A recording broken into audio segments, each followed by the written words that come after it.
Good evening, all, and welcome back to GKP Thursday Night Live. We have got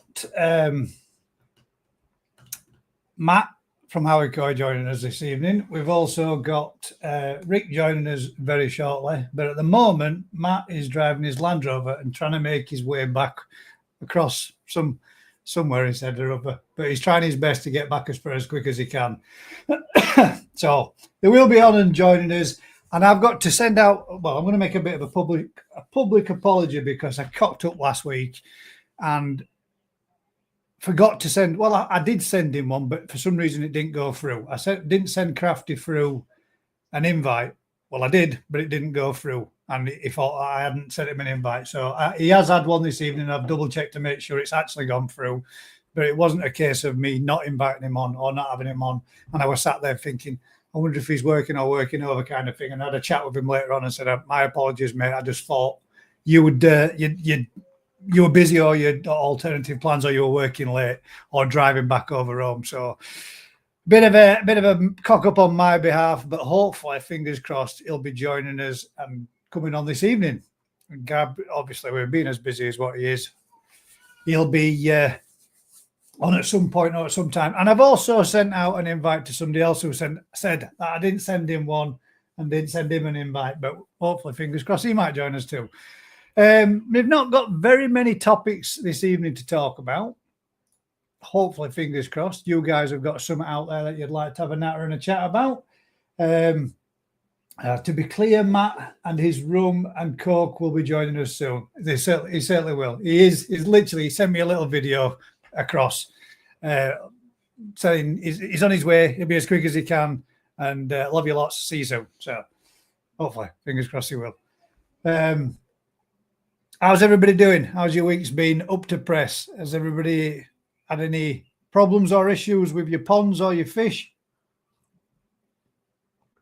I've had a few myself. I've had a couple of issues with fluke, goddamn fluke. I think there's been another thing as well. I think there's been a lack of content from myself. And to be completely honest with you guys, I'm struggling somewhat struggling to put any content together without being repetitive and going over the same shit and putting out the same tripe that everybody else does, the same things week in, year out. The start of the season, we all get parasites. And I'm not knocking anybody for putting that kind of content out, but there's only so many times you can flog a dead horse, and I'm not one of those that likes to rehash the same stuff. So rather than putting out the same kind of thing, I've put out now. There has been some changes. There's been a few bits and bats that I've done. When I redid the pond, or when we redid the pond, I had a low area still, and I've backfilled that back in and brought that back up and raised the liner up. So now I can get near enough a complete level pond. Here we are. I think Rick's just joined us. But now I've got a complete level pond all the way around where I don't have a low spot where water spills out. Good evening, mate. Evening, you all right? I'm very well, thank you. This 7:30 gets earlier and earlier every time, doesn't it? I know, mate. Honestly, it's getting to it. We did speak about this a little bit last week. It might be the case that I go to 8 o'clock for a start and finish at 10:30. And the reason being is I'm proper struggling to get back home. It only takes that little bit of traffic, and I'm screwed. And this time of year is particularly busy for the industry that I now work in. And Rick will be a vouch for that one. It's probably getting to the same for you, mate. This is your busy season. Everything's going out. 1,000 Ginrin Sankey's been released into the new home today, I believe. Yeah, I think I moved 30,000 fish out today. And then we had 30 boxes going out mail order. Plus whatever. It's just bonkers. So yeah, we're going around like idiots. I imagine it's that time of year, mate. Now, where you're going to be busy as hell, and it's probably going to get busier and busier and busier.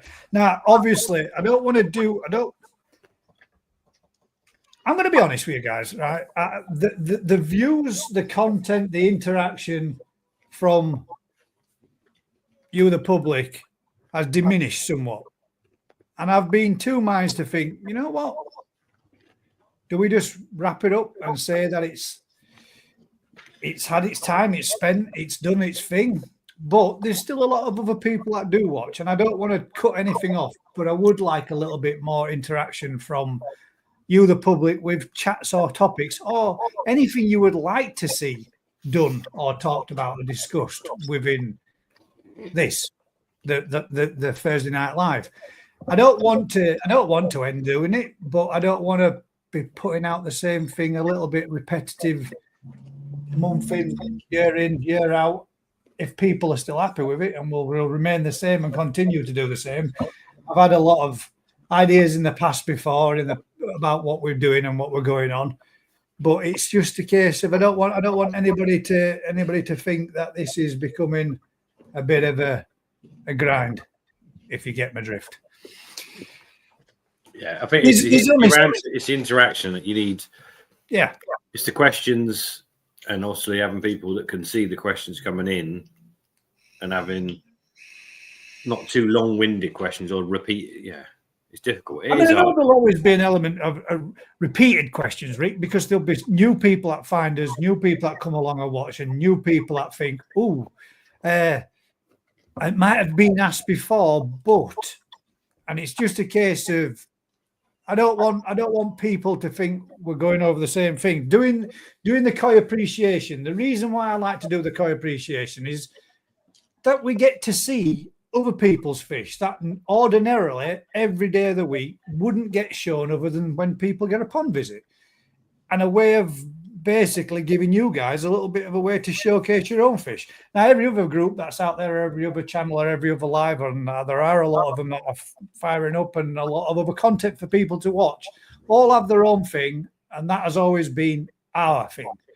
But I like it because it gives you, the audience, a chance of putting your fish out there for us to have a look at. And I want to continue with it. I just don't want people getting fed up with it, if that makes sense.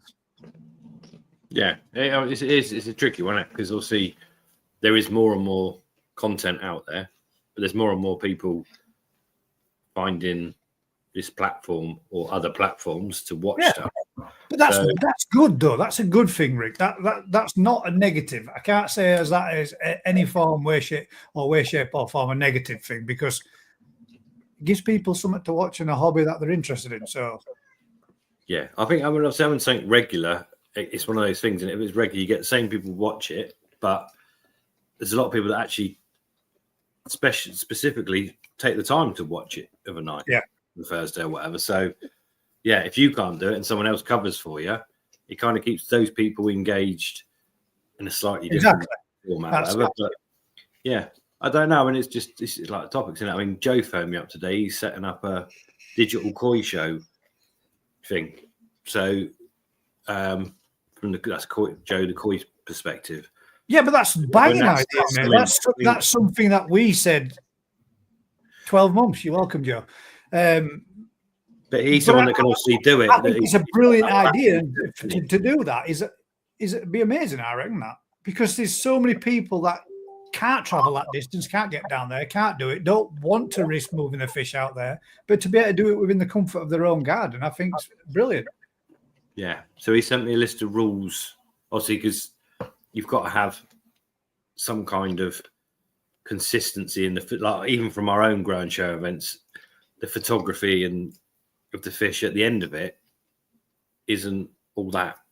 It's, you think that's 6 months doing something and then ruin your efforts with not putting the fish into clear water or using the right shade or bowl, whatever.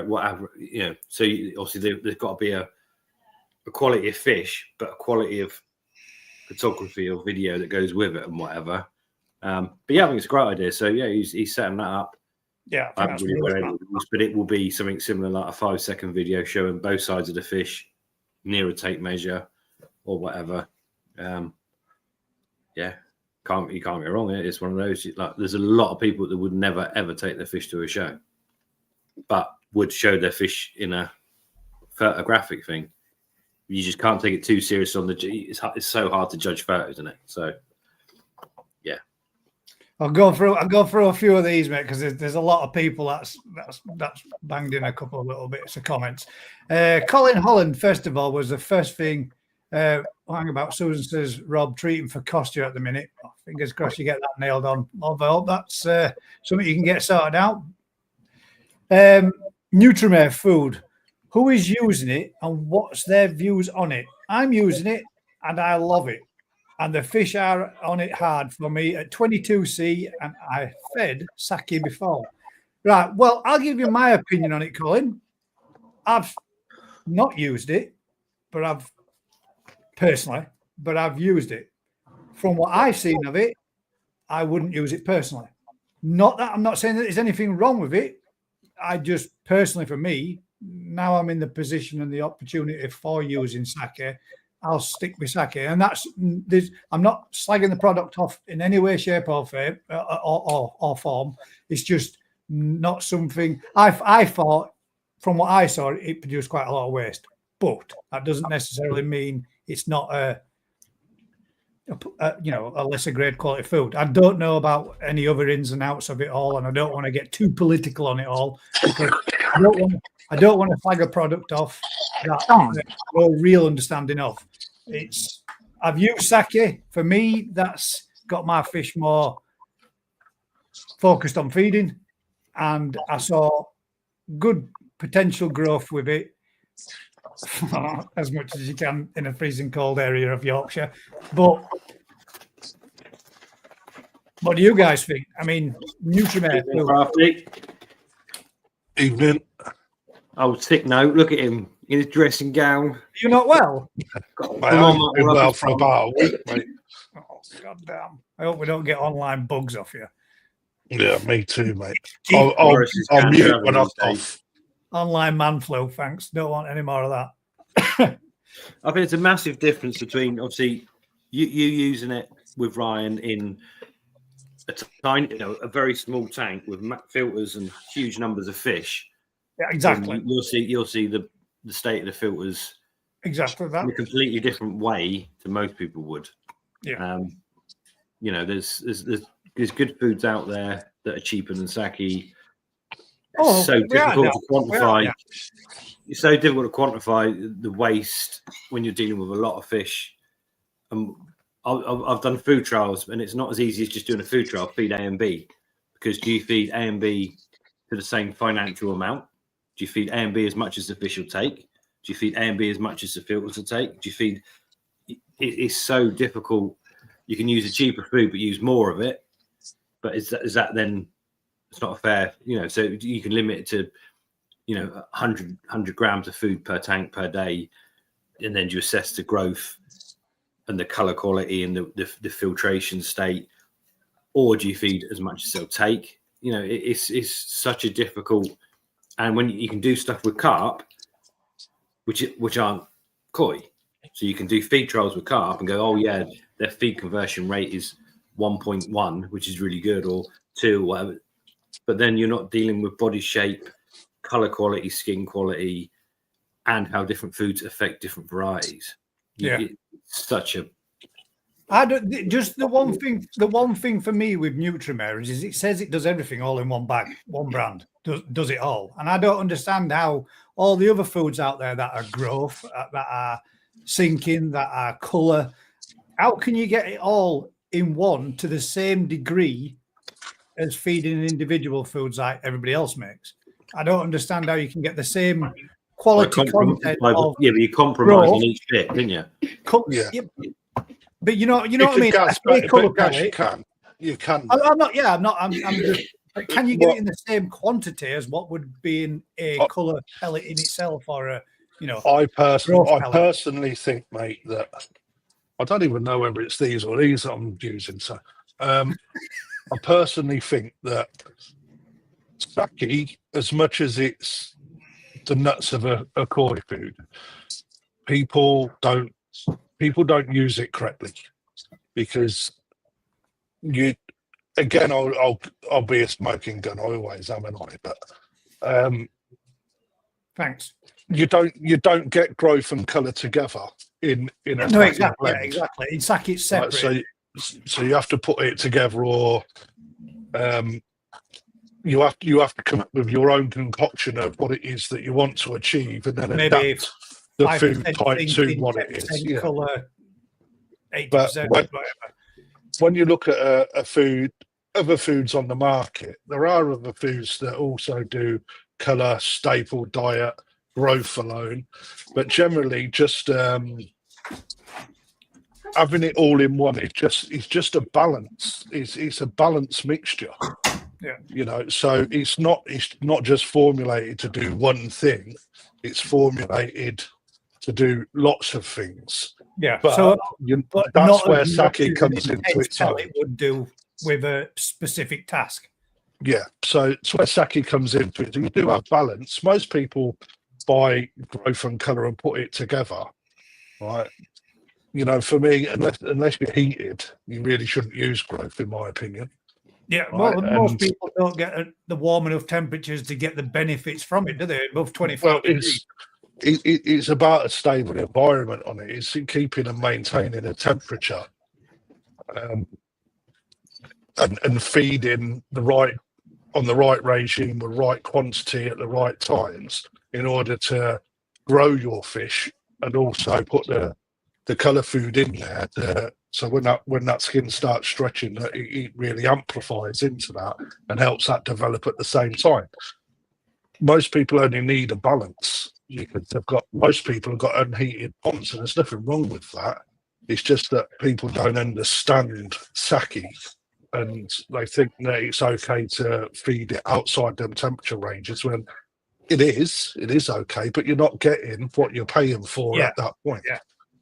So, and you're more wasting a more expensive food when really you could probably go with balance and get the same results at a cheaper price than absolutely growth. I mean, if you look at Takazumi, they do the easy mix, which is colour and growth together.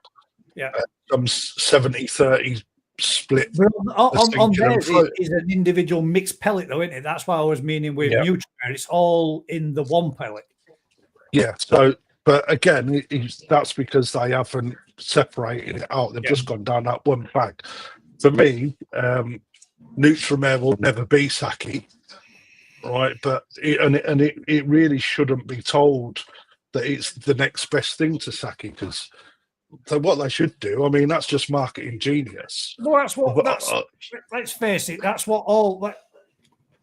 Anything that comes out, or anybody that does anything, they're always going to turn around and say the number one, the best this, the best that, the best the other.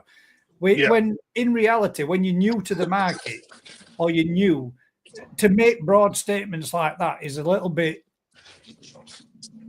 edgy, but it's a pitch in it, and that's the pitch, is to get people interested. And then if they get people that like it and the fish enjoy it, then all right. The thing is, the fish will eat basically anything, mate. You know that. So at the end of the day, to someone say, "Oh yeah, it's as good as," so sake had been around for donkey's years, produced numerous grand champions, produced, the reason they do vary diet is that those people that are in the hobby to create fish of a certain level, you need foods that are suitable for different temperatures, different environments, for doing different things.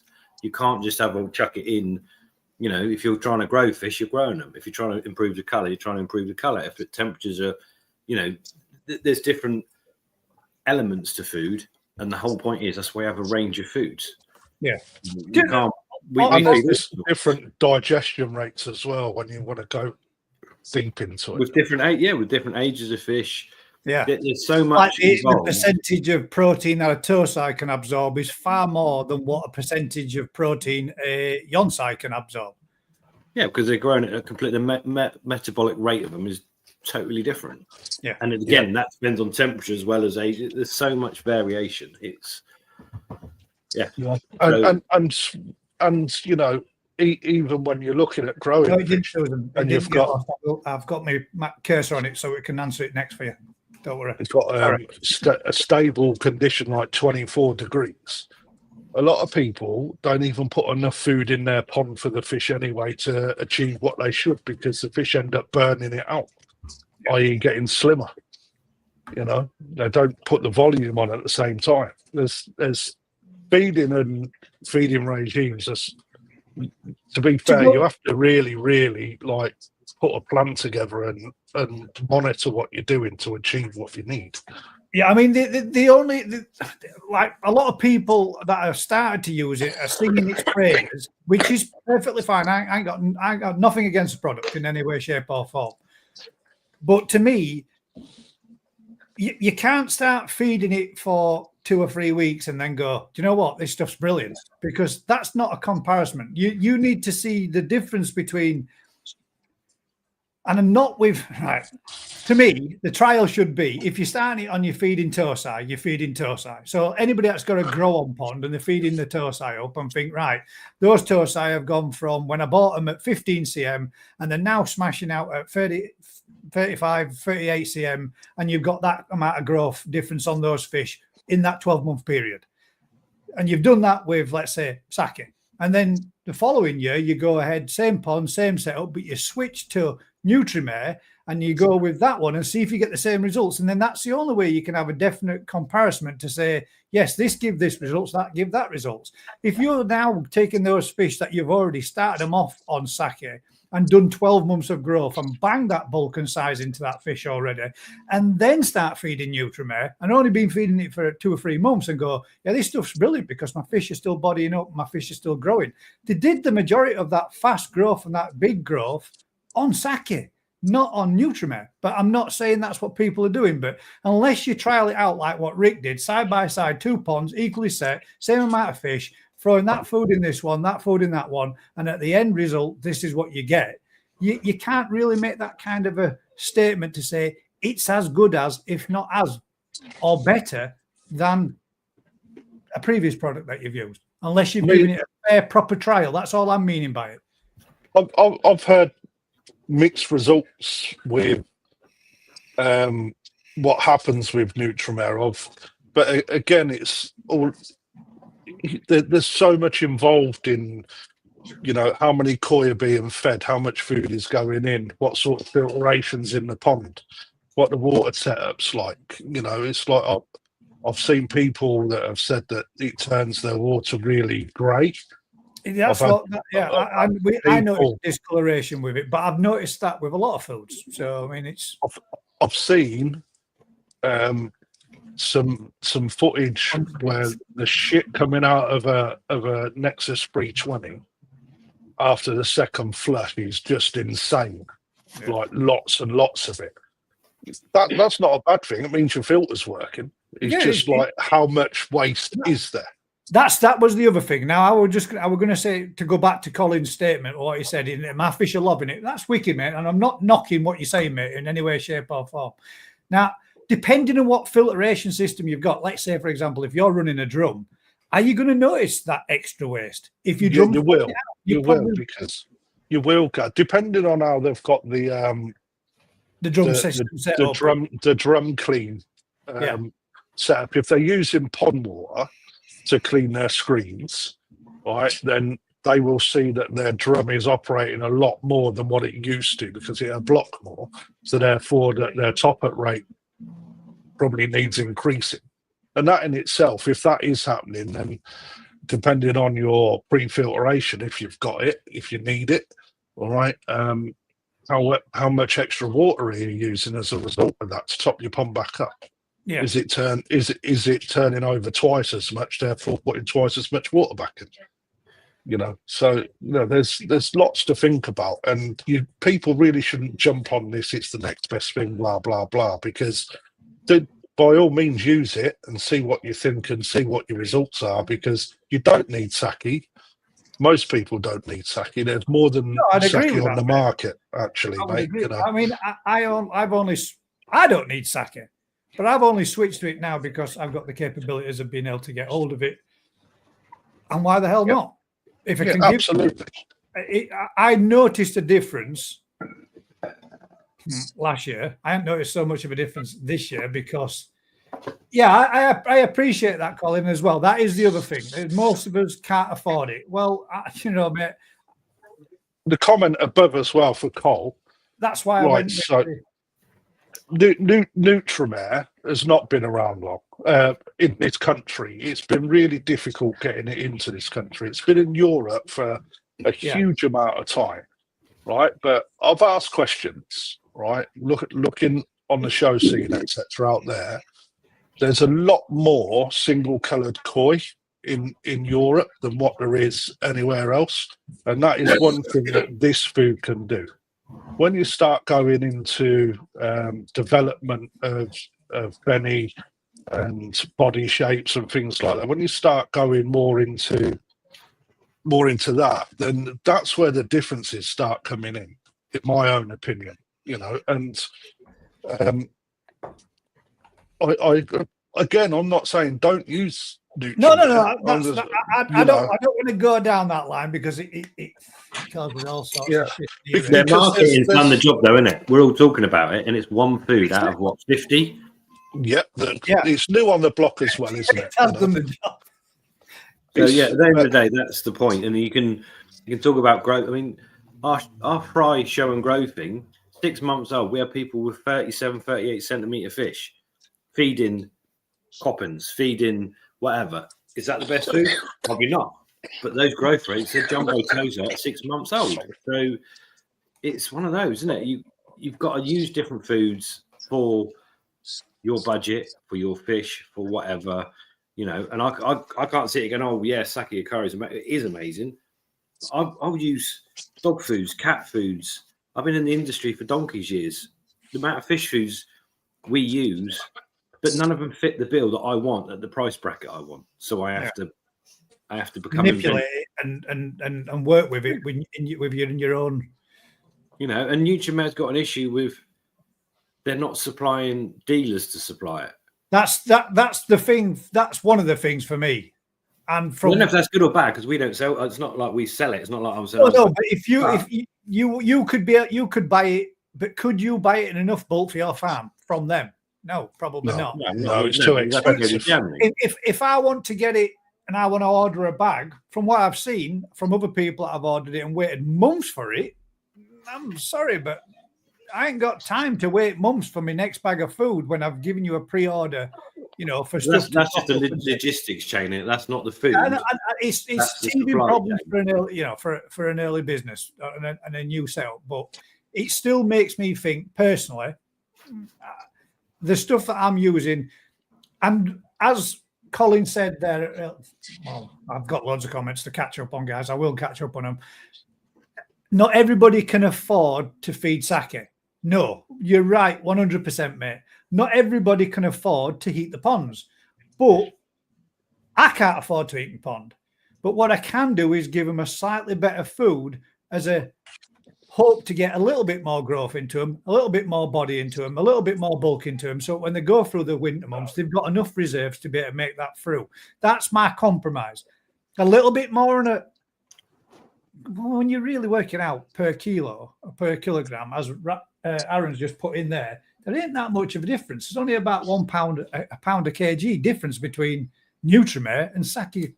So I mean, is it really when you use? Yeah, but that's not a lot when you only use 10 kilos a year. No, yeah, exactly. But it's a hell of a lot when you're using the amount that you're doing and what you would do.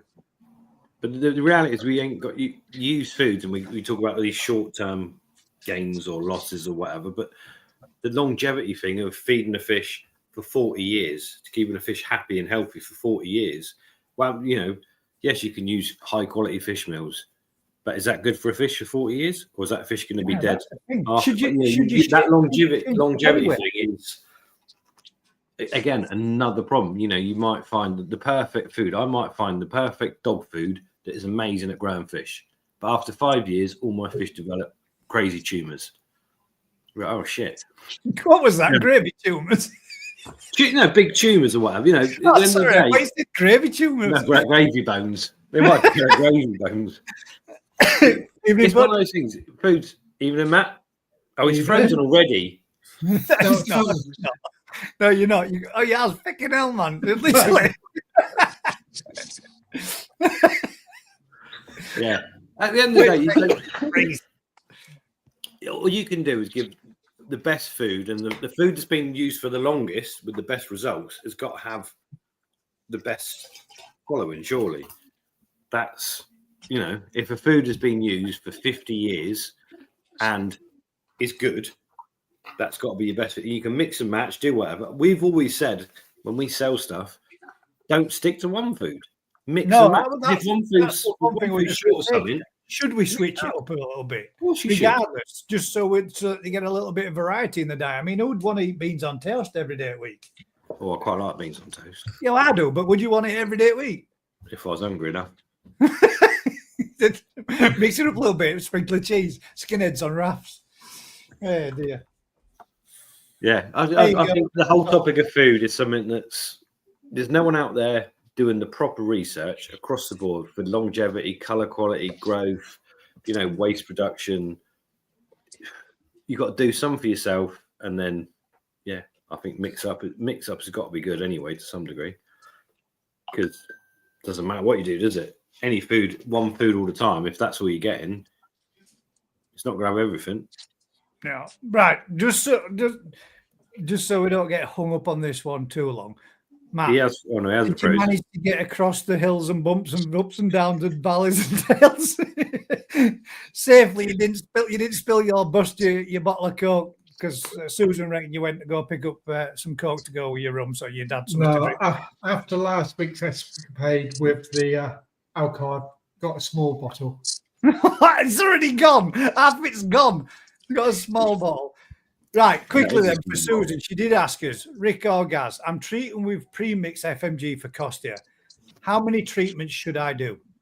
That's just one, but don't treat for Costia with a pre-mix FMG. There we go. Because it doesn't work. The dosage is not high enough to kill Costia. So you're basically going to stick that in your pond 3 or 4 times at a too low a dose. Yeah, this does wind me up. The bottles of treatments. What would you advise if you was going to, or would you like Susan to give you a call and then you could advise personally? And then, to be honest, if you're treating for Costia and Costia alone, you treat with either formalin or PP at the right dose to kill it. Boom. There's no point. You don't repeat treat. If you don't kill it, it doesn't. Its life cycle is that you kill it when you treat it. So you hit it once and hit it hard. Hit it. You treat it properly. Yeah. So there you go, Susan. I hope that makes a valid answer for you. PP. I'm not being a lot of the bottles you pick up a pre-mix FMG type treatment. It kills every parasite under the sun, every fungus. It does everything. So if you just put that in your pond, apparently it kills everything. But we all know that it's not necessarily the case, is it? Yeah. So if you've got a microscope, you can scrape for Costia. You found Costia, treat accordingly for Costia, and within 24 hours, there should be no more Costia. Job done. Problem sorted. Right. Talking about scrapes, I've been doing a lot of scrapes yesterday and today. Just general checks, general maintenance. Has any of you ever had? Sorry, this. I'm not going to stick middle finger up, but look at that. I don't know if you can see that. Cut your finger on the bottle. You are such a wuss. I sliced my finger open on a toe-sized dorsal. Turned it over and had it in my hand. It flicked and wriggled, and it whipped my finger right proper. Well, not proper deep, not bad, but when you think, shit, man, what was that? And I looked because I thought, have I got the slide cover? Because they're like little razor pieces of glass. I thought, have I got the slide cover in my hand there? And I've just cut myself on it. And I looked on the bench and it was at the side of me. I thought, oh, the fuck have I done that on? And then it moved again, and I thought, you little shit, man.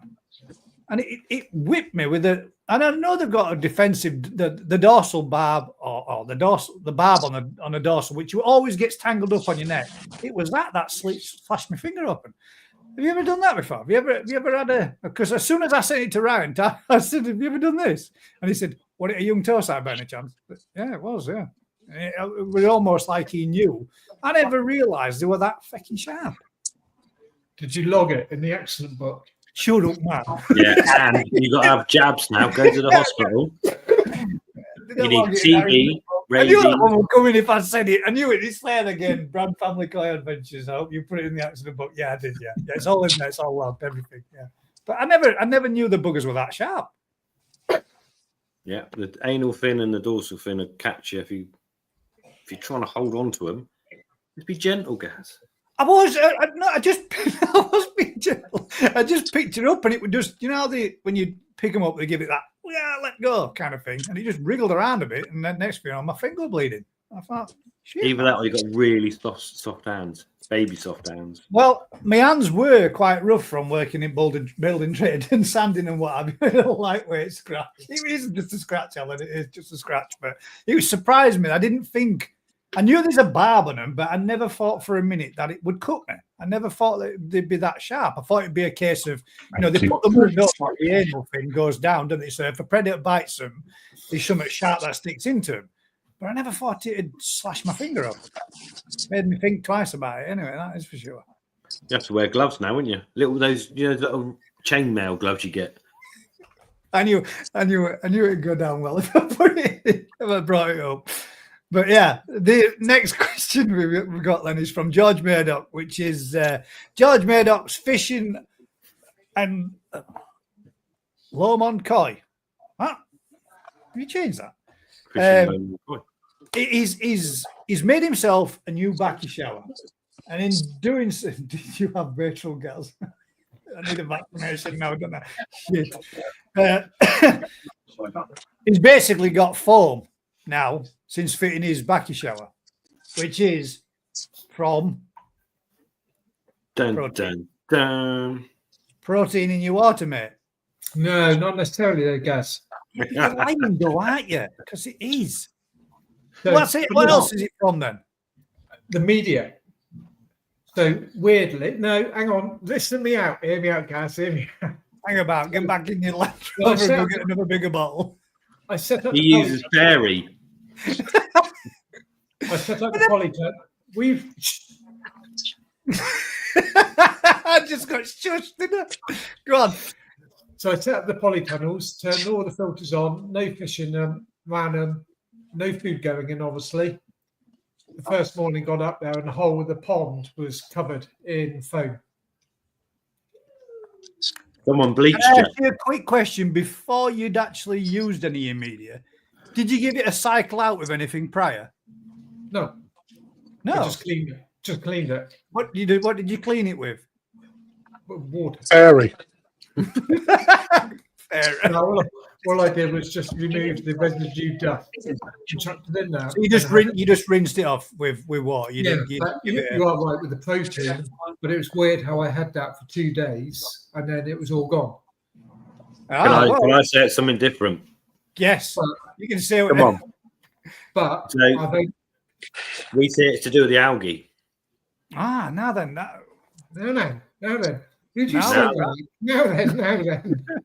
So if we're feeding the same number of fish in the same body of water with the same filtration, but you have 5 sunny days, you'll have a lot more foam, and then you don't have any sunny days and the foam will disappear. How can it be anything to do with protein? How can it be anything to do with anything other than the amount of light and the amount of algae trying to grow? And why is it generally worse at certain times of the day? And Matt would testify to this in his old pond, because he came to me and said, my pond's really frothy at certain times of the day. Is he saying just like that too? He did. Mine was the same as well, mate. When I first added my backy shower, 7 o'clock in the morning, I had froth that just in one corner that was as high as Marge Simpson's hair. I remember on the old one, you used to go look out the window and the garden looked like it'd been snowing, but it wasn't. It was just foam being blown off the top of the pond. And Rick's quite right in what he said, because he answered it exactly the same way to me when I spoke to him. A quick question then beforehand. Are you ever getting, George, are you ever getting any excess food left over on the top of your pond? Have you changed to a more higher protein food that you've been feeding? And what media is in there? And have you been adding fairer? Yeah, because when I fitted mine on, my pond, I never got anything at all.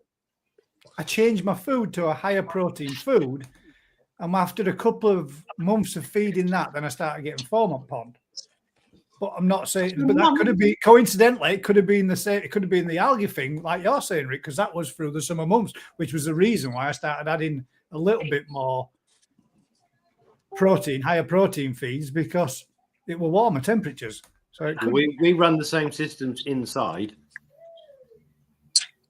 Nothing. Not a bubble to be seen. Did I not give you some foam remover gas last year? Yeah, you did. That's why, mate. Yeah, that was exactly why. And if you look at what it states on the foam remover, what it does is it changes the pH of your water. Ah. But why does a Jacob's cracker get rid of the foam? So That's a good question, isn't it? Ask Vince this.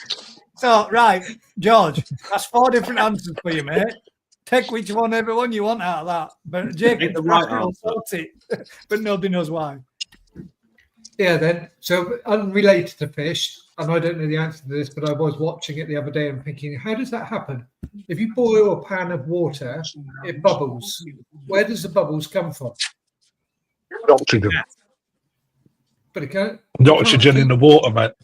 Yeah, but you've got to burn it off. You can't have that much oxygen that you can keep bubbling and bubbling. And hydrogen is. Where does the water go? When it bubbles, the water becomes less. It turns to gas. Evaporates. And then it becomes distilled.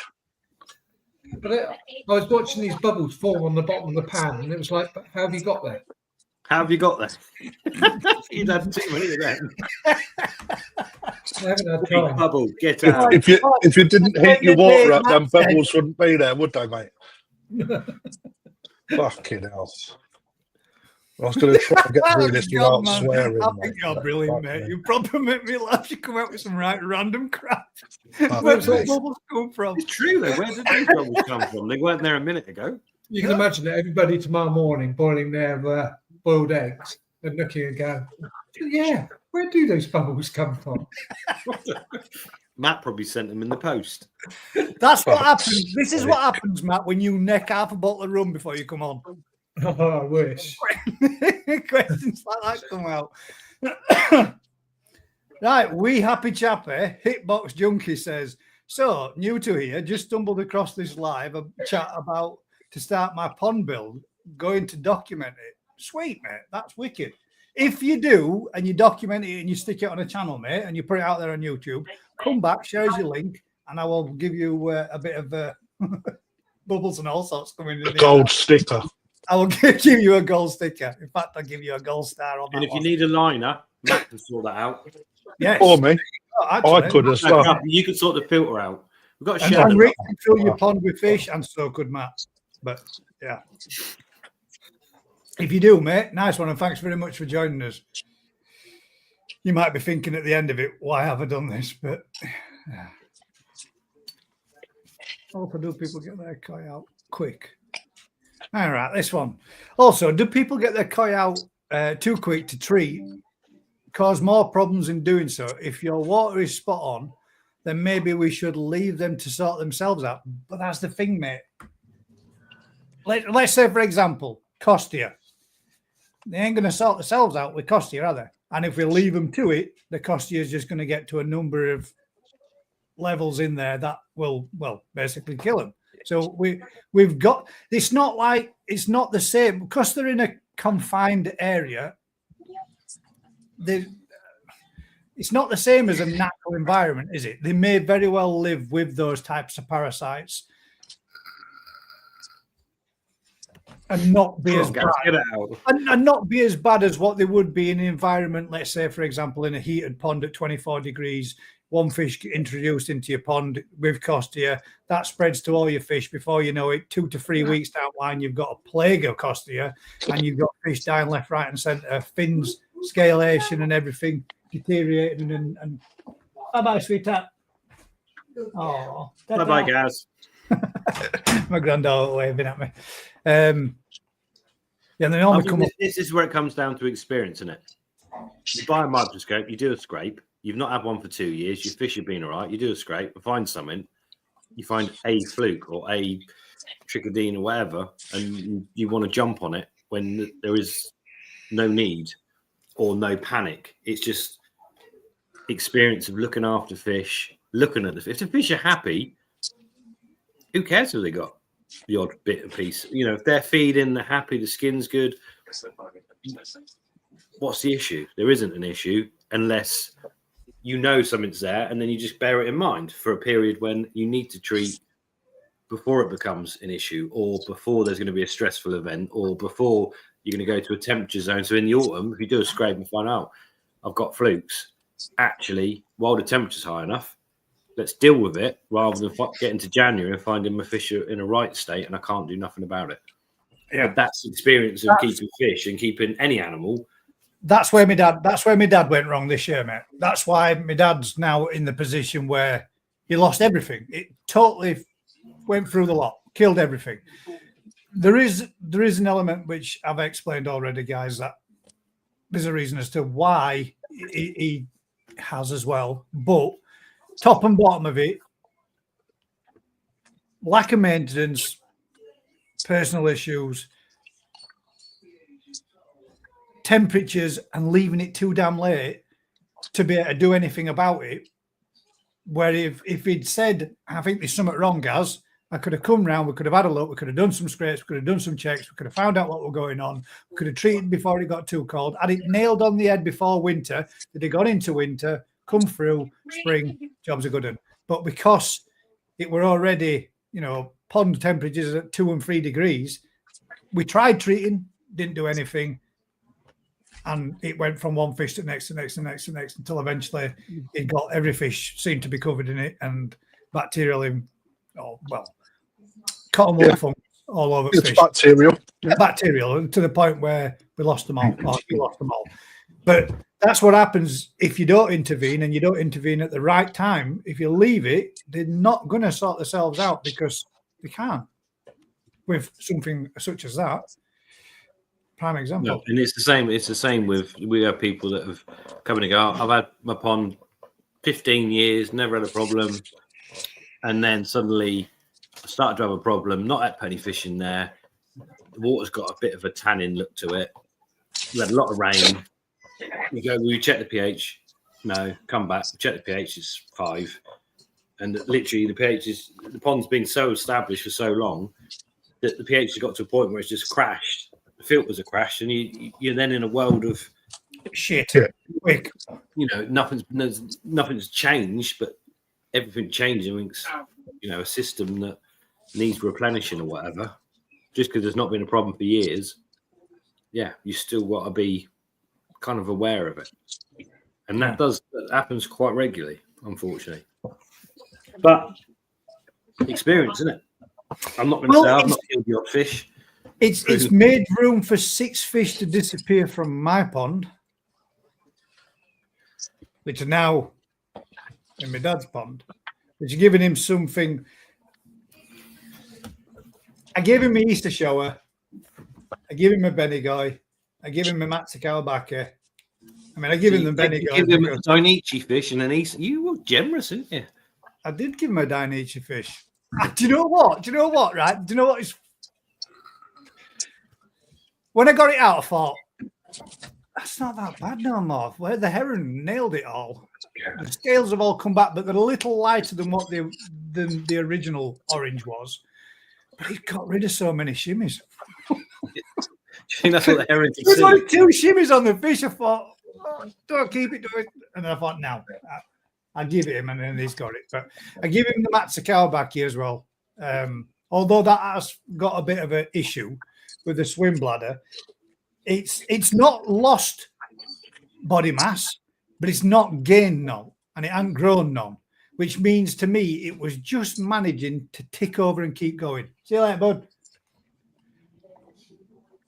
So rather than it being in an environment in my pond where there's lots of competition, I thought it'd be better in an environment such as that with only 6 fish in there, less competition for food, where it can have more chance of being able to get it and put on a bit more body mass again. So I actually don't own a shower no more. I don't have a shower. Oh, you're angling for a freebie? Oh, fuck off. No, I wasn't. Actually, what I'm going to do is I'm going to purchase myself one, but I'm going to buy myself a Kindai. I'm going to get a Kindai from Ryan, but I'm thinking I might save up a little bit and get myself a Nissan. Why not? But I'll need to You're save going to up have a to pay for it, though. Just put it in the bowl and keep saying, Ryan, I really like this. Ryan, I really like this. Just keep petting it in a bowl. Man, it's got some bangers. Even damage it a bit so we can't sell it. Oh, don't say that, man. I actually did damage it quite recently. It wasn't a Kindai show, was it? No, it wasn't. No, it wasn't. It wasn't damage. It wasn't bad damage even, but it was.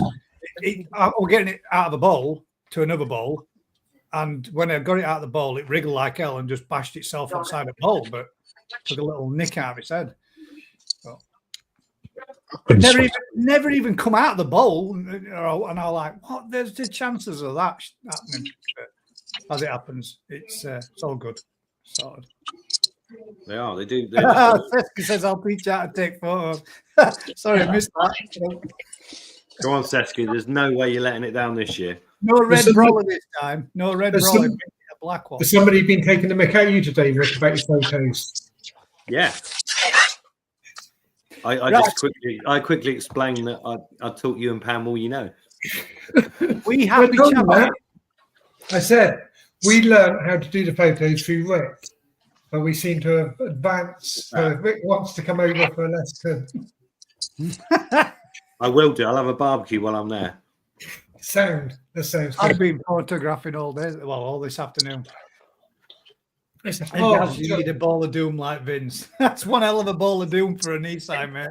That's not much of a ball of doom. We happy chappy. My question is, why are they silly expensive koi and you can get cheaper koi? That's like buying a racehorse and a pony. It's like buying a banger in a Ferrari, isn't it? yeah. I don't even know where you go with that. That's just Go on, you got to come up with one, Rick. the pedigree, the numbers of fish gone through to get to that fish, the way it's been looked after. Oh, it's got into the country. Yeah, well, they don't come the same way. They don't come illegally. Yeah, but some don't come to the summer bred here, Rick, aren't they? Yeah, some are imported in, and that's an expensive process to do. Some of Yeah, but them in reality, from shipping them's not that dear, is it? If you're talking about a 50-gram fish, If you do it properly, yeah. yeah, it's not. Yeah, the reality is that you're paying for a fish that not only has had 9,999 of its brothers and sisters removed to get there, you're paying for a fish that parents are like supermodels of the supermodel world, and it's being fed with a silver spoon covered in honey and sake in a heated pond or whatever, isn't it? That's, you kind of pay for what you get to some degree, but there is good fish you can get cheaper, and you can pay a lot more money for fish that don't deserve it. But in reality, it's you should get what you pay for, but we all know in life that doesn't necessarily work, does it? Sometimes you pay for what it could be rather than what it actually is as well. Yeah, I'd agree with that, because you can buy a fish at Tosai, leave it to grow on for a year, and you hope it develops in the way that you think you've read and what they think they've read, and when that fish comes out and it's actually better than what you were, boom, the value of that price of that fish goes up, but not necessarily to the person that's bought it. But if it was to be sold, it was at a dealer or a breeder, yeah, it would have done, yeah, exactly. But you've also got the fact that you could have two fish of equal quality in every respect, but they're two different suppliers, two different farms, and you'll pay more for the farm that's got a better pedigree. So, be it Saki, you'll pay more for that fish than you would from Hosaka, whatever. It's just it's to a degree, it's a form of labels, isn't it, or brands? Branding, yeah. But it's not just that, is it? No, it's not just that. But let's say for Dainichi, they've been doing it for a hell of a long time. They've got some of the best bloodlines. Their fish demand a better price than if you turn around and say, somebody that's breeding fish in their own back garden pond in Huddersfield, they're not going to. I'll give you a better one using Dainichi. Right. It's easier to understand. So, for example, Bill, it's not snobbery. That's one word that don't belong in the koi world, mate. To be right, just no. You brought it up, and I think you're right too. But if you go back, if I go back to when I first started keeping coin, I was looking at it and thinking, God, man, you've got to have some deep pockets. You've got to be super rich, blah, blah, blah, blah. You've got to have this. You've got to be a bit of a, upper class sort of person to have that type of fish. And then you hear of it, the snobbery, this, that, and the other. You kind of start to think it really is, but it really isn't. It really isn't. The more that you look into it, it really, really isn't at all. Let's go back to Crafty's analogy. I'm waiting for this. Easier to understand than Dainichi. Example, Dainichi, they've got their own brood stock that has come from their own breeding schedules. Okay. You go to Yoshino, okay, who has got Dainichi parent sets. The difference is there that the Dainichi parent set at Yoshino is not one that Dainichi has kept itself. So therefore, the better bloodline is at Dainichi, potentially, because of the fact that he has then taken that fish and used it as a parent. Okay, so you're not necessarily getting the same grade of fish from two different breeders, but Can I you're shoot getting you down the traits. Yeah, please. So you then turn around and say, well, Dainichi, one of their main shower parents, is from Momotaro. Saki. Yes. No, Momotaro. Exactly. Yeah, but it's so true. Yeah. The Momotaro said, you can have that. It's not good enough for us. And they said, well, we'll have that. It's different. It's the pedigree of the farm, the quality of the whole aspect of it, and also the demand. You're also paying for the demand of the fish from that breeder. He's got 20 people that will buy his fish at 10 grand each, rather than Yoshino that might have no one that's going to pay that money for it. Doesn't mean it's a better fish. It's a demand thing, isn't it? And it's the size of the operation as well out there. I mean, when you look at Dainichi, the setup he's got in comparison to a two-man band at Yoshino, all right, the amount of stuff that and overheads that he's got in order to sell a certain amount of fish increases the price because the demand's there as well. There's lots and lots involved in koi. So could you not then buy an equally good fish from Yoshino, say, and Dainichi, but it'd be cheaper from Yoshino because they've got a husband and wife team rather than Dainichi that got multiple people? Yeah, it's much cheaper. You pay quarter the price for the fish, but in reality, you're not. With Dainichi, you're paying for a pedigree that there's more chance of that fish becoming that amazing fish, whereas you're taking more of a gamble by buying one from somewhere else. There's no saying that Yoshino might use two Dainichi parents and produce Showa that are better than anything Dainichi can do from those parents. It's just one of those things.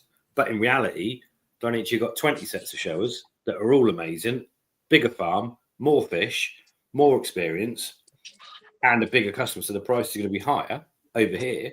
So the gamble is to go around these other breeders, and actually you can pick up some amazing fish if you know what you're looking for and you understand what you're looking for, be it loads of smaller farms. And that's the beauty. Why do people go out there koi hunting? You go out there koi hunting because you want that, don't you? Yeah, that's just the same as going around kicking tires on cars at forecourt. I'll tell you what happens. If you know what you're looking for. There's people in the YouTube world that push nothing but Sakai, Dainichi, Momotaro, and it is then it's same as Saki.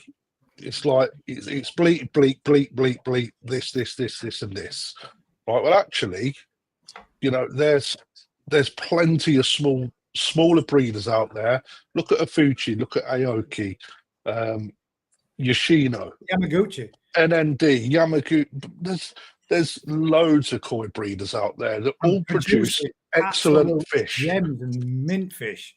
at a smaller price. You don't need Momotaro, you don't need Saki, and certainly if you ain't showing, right, then you know, do you really need to buy a Kahaku that's £1,000 against something that's of equal quality for 350 quid?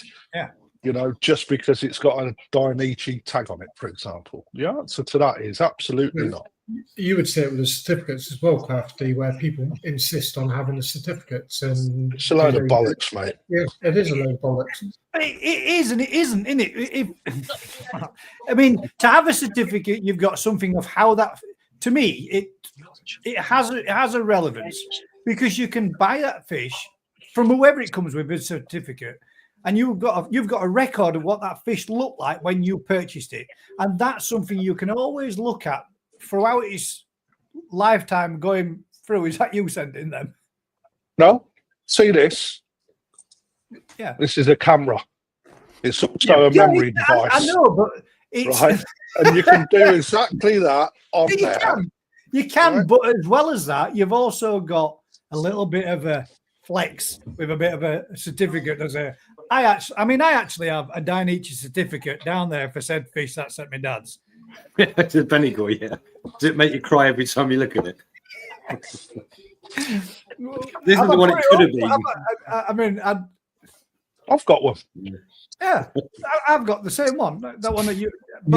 That's different fish. Well, not the same fish, but that's what I'm meaning. But I do think it's nice so that you can have something as a record.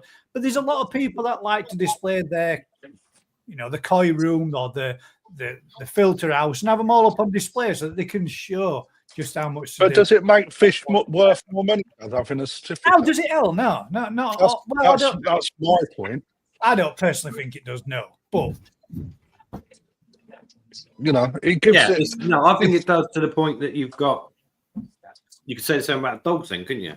I've got a lovely. It shows its pedigree.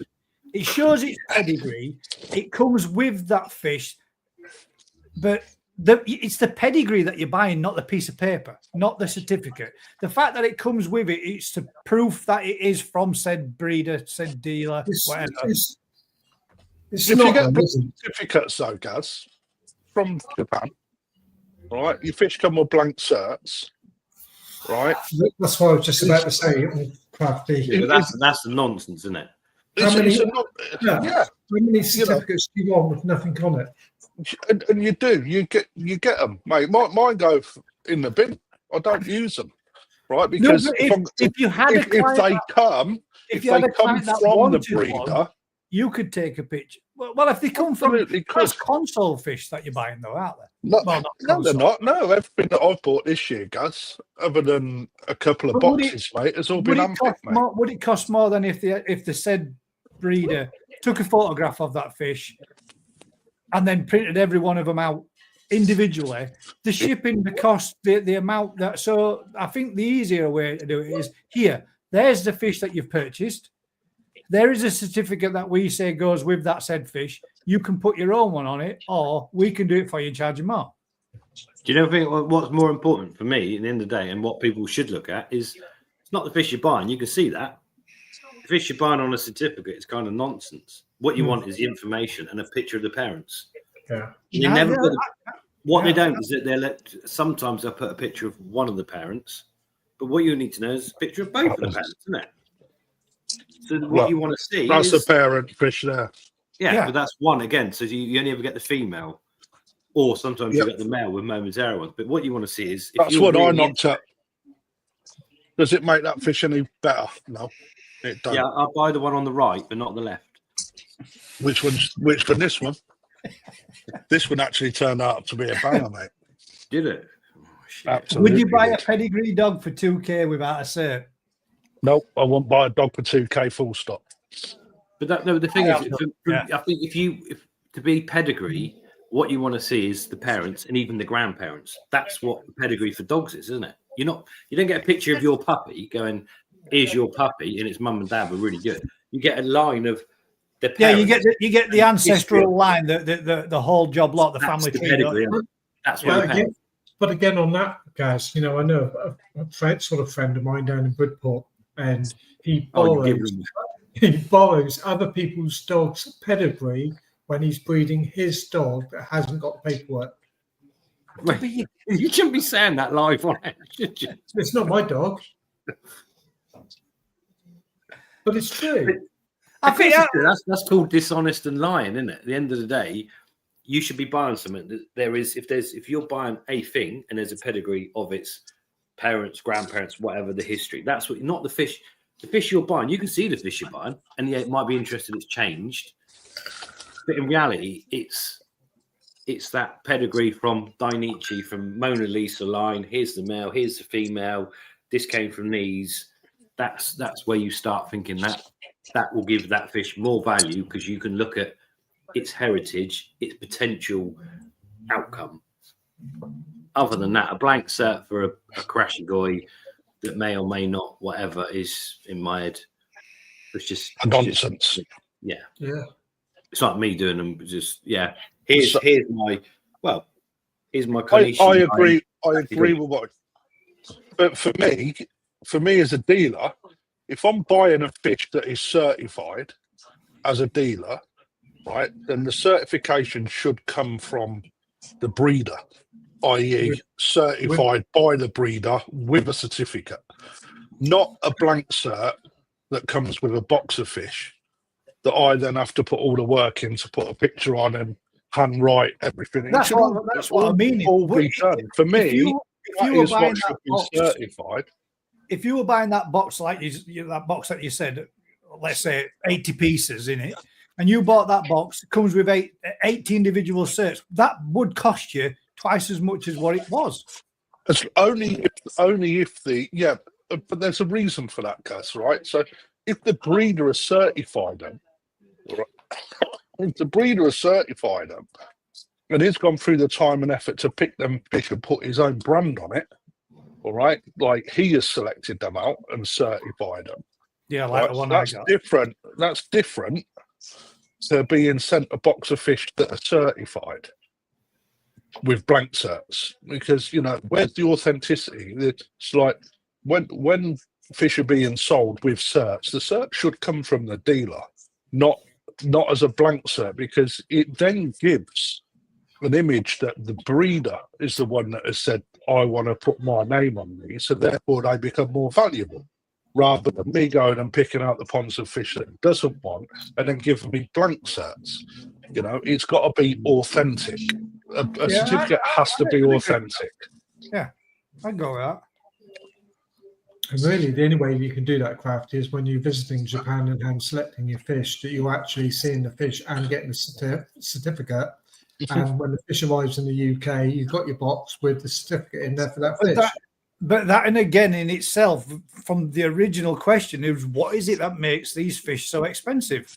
That in itself, a dealer a breeder going to the point of thinking, right, I've got these 100 Nisai that I pulled out at Mud Pond. I'm going to photograph them all up. I'm going to put my name and my stamp on them and all the details that they do on a cert, and that puts extra value to that quality of that fish, doesn't it? So the ones that you get where they come with blank certs, then that's got to be surely a lesser quality fish for you to do it yourself. But Colin Holland makes a good point there as well. I don't know if you can bring it up, Gus. Which one? The deal about one above Rocket Boys. 840. Dainichi Yellow Monkey one? No, come down further. I really think spending big money That's the on a one. dealership. Yeah. I'm going to have to go back up. Gosh, shit, man. I've got loads of comments to catch up on, guys. Sorry. It's not a bad thing, is it? But right, I'll read it. Colin says, I really think spending big money, the dealer should be authenticating the fish. I also agree with that. I think if you were spending big money, you would be getting the dealer to authenticate the fish. Absolutely. It depends on, right, Colin. This is not boils down to trust, doesn't it? This also depends on what you're considering big money for a fish. Now, to me, 200, 300, 400 quid is big money on a fish. That's just for me. To some people, 4 or 5 grand is a reasonable priced fish. To some people, 30, 40 grand is a reasonably priced fish. To some people, 1.7 million is a reasonably priced fish. It all depends on how much money you've got in your bank account and your financial situation as to what is a reasonably priced or big money on a fish. If you've only got 6.5K in bank, then 200 or 300 quid might be a lot of money to you. If you've got, I authenticate my fish because I film where I go. If you've got 2.8 million in your bank, you know, or whatever, 40 grand fish is chump change, isn't it? Or if you're a multi-millionaire, it's all, as Rick always used to say, he answered it for a while, it's always all relevant. It all depends on what you consider expensive. I mean, interesting. Like the weekend, we had our little event, quick one, and we sold a shed load of fish. Do you know what? Not one single person asked, where did that fish come from? You sold a shed load? Where the fish come from. Nobody did. Yeah. Not one person. To go back to Andrew Merrill's, go back to Andrew Merrill's comment, Gus. If you're spending big money, you should trust your dealer. If you're buying goldfish, you should trust your dealer and their setup. 100%, mate. What did Andrew Merrill say? Go on. Andrew Merrill, irrespective of price, does it make it a better fish though? I think it does if the breeder is selecting the fish and certifying them personally. If he is doing that, right, and he then charges a shitload more money for them fish because he wants to put his name to it, like per se, and say this is one of my best stock, because that's where I think cert should come. They should come in with the best stock, not like the Chupra, the ones that are just selected out. Right? They shouldn't come with blank certs, in my opinion. You know, but that's that irrespective of price, does it make it a better fish though? But that could be the same. That could be the same said for everything in life. But if a breeder is doing it, Gaz, and charging more money, right, then he should be saying this is one of my best stock because he's authenticating it with a cert. That's totally what. Agree. So, irrespective of the price, right, even if it's a little tozai and it's 400 or 500 quid, or it's a Nisai that's an absolute banger for 20,000, if he's willing to put it as a cert, he's charging more money for it. Fact. And this is where dealers, I think, when they get blank certs, they put pictures, their own pictures on and laminate it out, right? If they're putting extra money on that because they're saying it's certain fish, it's a bit of a farce, isn't it? You know. It is. I think what people lose the point of is the whole point of the hobby is you learn. The longer you do it and the more you learn, you can buy better fish for less money. Yes, you can. Absolutely, absolutely, 100%. And that's exactly what Crafty was making his statement with earlier at the beginning of it. You can go to the smaller breeders and dealers and get quality fish that are just as good as anything that you're getting from the big top 10. If you're lucky and you can get, I mean, access to it. Yeah, the point is you'll always be offered, doesn't matter where you go. If you go to a dealer and you get offered 10 fish and they're all £100, there will be a difference between the best and the worst in that bowl. And we've had this conversation last week, Rick, didn't we? Didn't we have that same conversation last week? Mate, I was probably drunk, forgot it. But we did, yeah. Let me go see. That's the point, isn't it? So, as you as a hobbyist grow, then you should get more pound for your buck, whatever that means. More value for money, better fish for you. That's the whole point. That's what we do it for, isn't it? So, apart from pedigree, what's the difference between a 2K yellow monkey or one of Rick's 100 quid cheeky monkeys? 100 quid we sell them for 30. You don't intend on showing, and you can have a good fish for a fraction of the price, mate. Technically, the only difference is the bloodline and the breeder. That's the only difference. They're both Ginring Karashigoi, Wagoi. And I paid a shed load of money for two certificated yellow monkeys, which will say one of them now is the darkest chocolate shag that you could ever wish for. So the paperwork bought nothing, did it? Well, did you still got it? You can say it looked like this, and now it looks like that. Yeah. At the end of the day, even if you show fish, you can buy good quality. I think at the end of the day, you can buy, and that's the thing, and that's the beauty of the Hobbit. The more knowledge you got, the more you learn, not just about the fish, but about bloodlines, where to be able to buy the fish. You know, there's people. The more times fish change hands, sometimes they get dearer. But actually, as a flip side of it, there's a lot of good fish going on some of the second down places that people that have brought top end fish that are moving them on for a fraction of the price. So actually, if you had a pond, you could buy second down fish. Technically, they're all second down or whatever. But you know, there's some really good fish going for peanuts because those top end hobbyists, those fish aren't achieving or doing what they want, or they've got to make room, or they're getting rid of them. Yeah, there's all sorts of ways of buying. There's other elements that come into that then as well, aren't there? You've got to be careful what you're doing, what you're getting, what you're buying from where. Yeah, but at the end of the day, that's all. It's a risk and reward, isn't it? Everybody to run out there and start buying second-hand fish because they think you're going to get a better deal out of it. There's still other things you need to. But that's the knowledge and the risk and reward and quarantine. It's all exactly the same, isn't it? Yeah. If you go to a hobbyist house that's selling some fish, and he's got an amazing setup with some amazing fish, and you can say, well, this fish come from there, this come from there, whatever. These are all perfectly happy, healthy. You know, you've got quarantine facilities to take those fish. You're getting them for 400 quid when you'd be paying a lot more. Why not? You know, you've got to be sensible about it. It's like, if you go and buy a pedigree dog and you go, can I see the parents? No. I don't know. No. Well, why is it in a cage in the background there with nothing else? Oh, that's just, that's the thing, isn't it? In my experience, it doesn't. I mean, when you're saying like that with dogs, when I were a young lad, I saved up to buy myself a Burmese Mountain Dog, and I went to the number one breeder in the UK. She was Crufts 4 years in a row champion with this breed of dog. And I went and bought a dog from it. It cost me $1,500, and I saved up every penny on my own, doing my own paper round to get that dog. And that dog died, and we had a hip scored at 12 months old, hips and knees, to make sure that she were right and bob on, because we wanted to have a litter of pups off her, just the one, not to milk the shit out of it, but because we wanted to.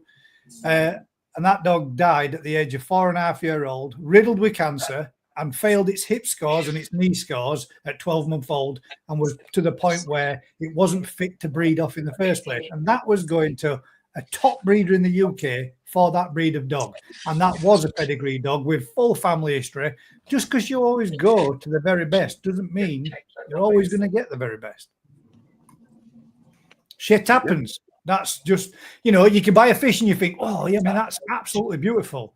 And in that water and in that condition and in that environment, it looks mint. You can take it home, or Sumi drops off, or Benny drops off, and that shower that you bought now becomes Suri. It happens. That's just life, isn't it? Sometimes things aren't what they are or what they're intended to be. The point is you kind of garden against that by buying from respectable dealers, breeders, whatever. And that's where you take more of a gamble with, you come and buy some showers from me. All right, you're taking more of a gamble, but you're paying a lot less. Some people win, some people lose. That's just, it doesn't always pan out. And we're always changing parents as well. Whereas if you're going somewhere that's used the same parents for 20 years, you've got a consistency that you expect, given that environment, that fish will do that. Yeah. It potentially can grow to 80 centimeters and it can do this, that, and the other. That's, you pay for those. They're not guarantees, but they're markers towards success. but you pay for that because there's lots of You people. do, yeah. I mean, you do. I did. I paid for it, but unfortunately, it was just one of those things. She got what she got, and that was the card she were dealt. Quick question then from Family Carp Fishing. How much water can you get through a retro bottom drain? For example, like the one you have, Gaz. I can't find any info on the internet. Well, the maximum flow rate you can get through a bottom drain depends on the size of the size and the head loss in the system. A 3-inch drain can typically handle around 1,800 gallons per hour, while a 4-inch drain can handle around 3,600 gallons per hour. However, factors like pipework length, bends, and valves can reduce the actual flow rate expected in the real-world application, mate. So there's a bit of an idea of a bit of a guidance for you. You can fit the retro bottom drain out with a 3-inch pipe. That's the biggest you can actually fit to it. But you're not going to get much more than 1,800 gallons per hour through it, depending. But obviously, a 4-inch drain on a bottom drain kind of system, 3,600 gallons per hour. It all depends how you ask the question, mate. Yeah, you read that nicely off the internet. You had that. I did. I'm not gonna deny it, but I thought, hang about. Let's see if I can come up with a bit, and what's the maximum flow rate you can get from a retro bottom drain. Give me that reply as an answer, mate. So hopefully that might help, because there isn't very much. Dreco retrofit bottom drain with a 10-foot pipe can achieve 2,200 UK gallons per hour with a 2.5 cm head drop. There you go. The same drain with a 15-foot pipe will get you a slightly lower flow rate of about 1,900 UK gallons per hour with the same head drop. All depends on your head drop, bends, lengths of pipes, and etc., mate. What he said. Yeah. Whatever, yeah. Right, I'm sure I probably missed tons and tons and tons of other questions. I'm going to have to go back up and see. So, Crafty, when you announcing the Shiro winner? Not yet. I haven't even looked yet, mate. Yeah, I've still got one to go. I was looking at mine, Crafty. Now, mine is not going to win anything. Didn't even send his in.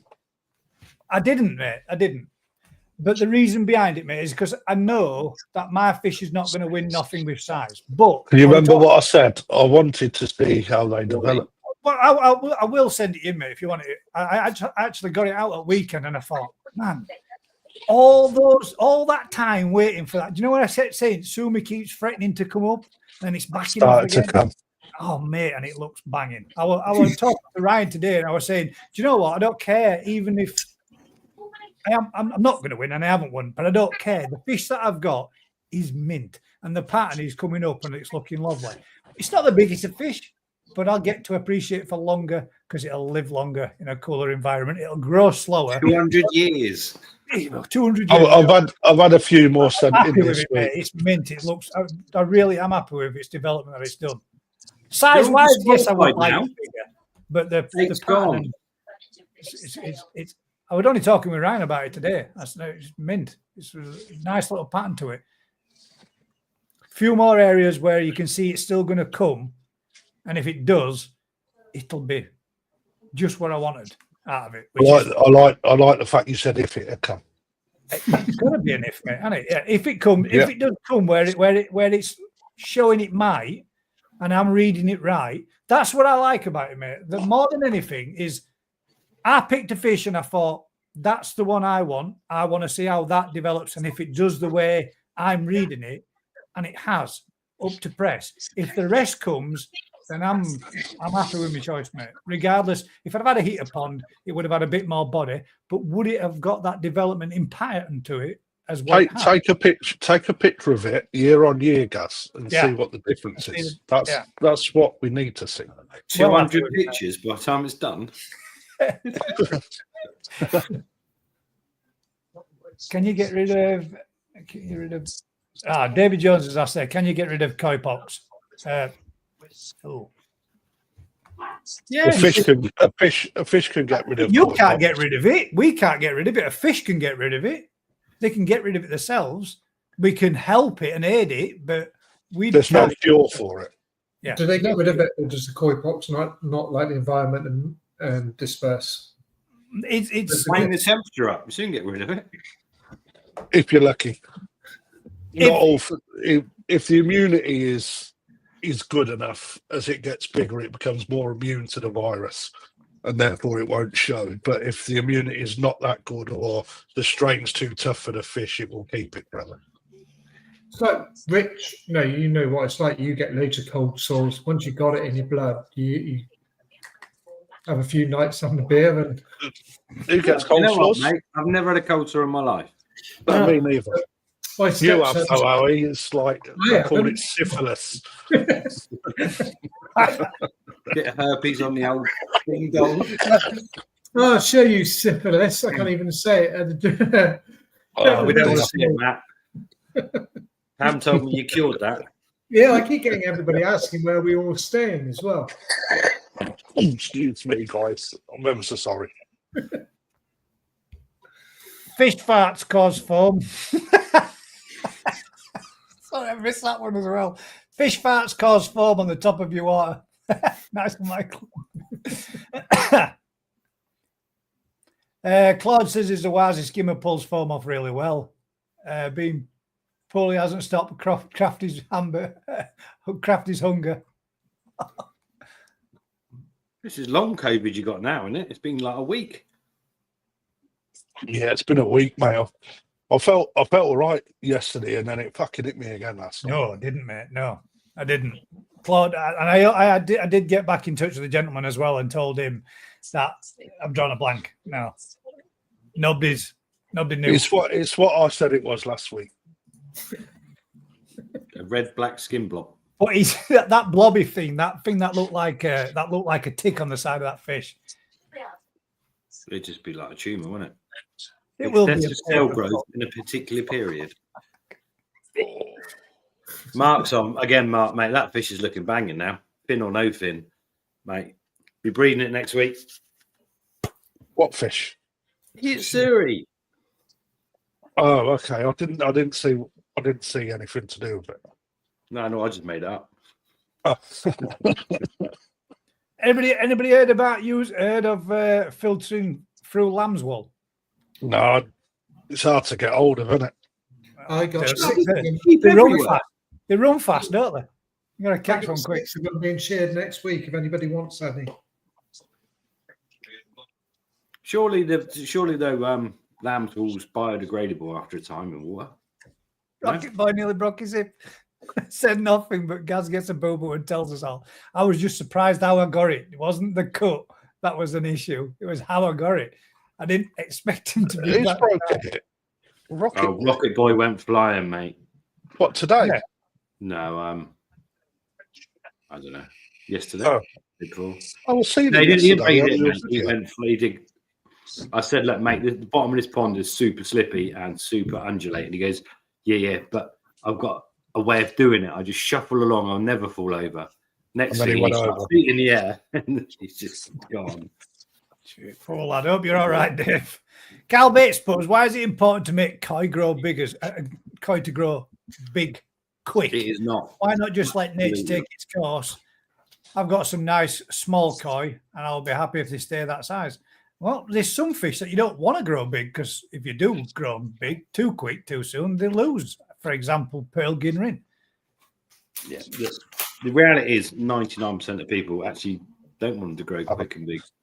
I wouldn't. I mean, I'd be screwed if I. This all comes from YouTube. It's like you must can't have blame you YouTube for everything. You fucking can, mate. Right? It's what you hear all the time. Let's put heat on. Let's feed them all sucky. Let's get them big really quick. It's not. You don't just let them grow at their own pace. People in the show scene will have heated water to try and get their fish to the right size for their size categories. That's a lot of the time they manipulate the water and the condition and the feeding regime in order to get their fish they want to show to the right size. You know, you don't need. I mean, it is great having a stable environment. Don't get me wrong, but you don't need it just to grow fish big. You know, you don't need to. Well, you don't. I mean, let's face it. For the average pond keeper, you couldn't if you wanted to have. It's big. It's more than average, guys. But most koi keepers don't heat their pond. Exactly. There we go. So It's more not than even average. average, is I was trying to be conservative, but yeah. Most pond keepers don't eat the ponds. And let's face it, if they did, the 20 or 30 fish that they had, if they had them in there at 80, 90 cm, you'd all be having to get rid of them and pick your favourite 5 because your pond won't be capable of keeping fish of that size. I mean, like for example, my pond out there, if I got 1 fish or maybe 2 fish to 80, 70 or 80 cm, that pond would be actually out of the water. I'd be like the weekly photographs that we get where there's not enough water in the bowl. But it wouldn't be the right environment for a fish of that size. That's what I'm trying to say. I wouldn't be able to have. But if I got them all to 50, 60, 65 cm, I'd have to half the amount of fish that were in there because I just wouldn't be able to keep that many. Again, this is something. What do we all like doing? We all like buying koi, don't we? Irrespective, we like buying fish. Again, Rick and I had this chat last week. Shit, you was pissed, mate. A lot last week, didn't you? When you were pissed. We all like buying fish, right? But if we all had 30 fish in our pond and they all got to 70 cm, all right, what starts off as 30 fish this big turns into 30 fish this big. Yeah, exactly. The amount of food that you've got to throw in there. It's like feeding Fetty Labradors, isn't it? Absolutely. It's mental, and again, it all depends what you want to achieve. But a lot of people, right, so where I'm at now, all right, so I've got an empty koi pond in my garden now, all right, so I want to really scale back now up my quality, and I want to try and grow around 8 big koi with really good bodies. Although I had some great fish in there that I've just released, they didn't get the body that I wanted. So I'm trying something new because my eyes changed and my knowledge has changed. I want to be able to go out there and look and think, fuck me, they are amazing, or I've done that or learned from it. It's just taking myself into the next level. So again, it all depends. Like big koi aren't necessarily great koi, are they? You don't need it. Most people don't have it. So no, but the quality is not about size necessarily. Why do you have champion and size 1? Exactly. No, that's what I was saying, mate. It isn't, is it? I totally agree with that. So where have your fish all gone? Did we discuss this? Are they coming to my house? No, I donated them, mate, to the university. All of them. I'm not allowed to. I should have really spoke to you, mate. You could have probably had about 6 of them. Mate. I'm not allowed to sell it. Imagine that. Yeah, you could have possibly. Yeah. I didn't think, mate. I do apologise. I mean, I even had a yellow monkey in there, mate. That went. I had a Tamora Sankey, I had a Sakai Sankey as well. That was really good. Yeah, but it's not a bad thing that they've gone where they got, mate, because then somebody else gets to appreciate them. But I can still go and look at them myself. Oh, that's half the reason I've done that. To be fair. Right, I've got a topic for you.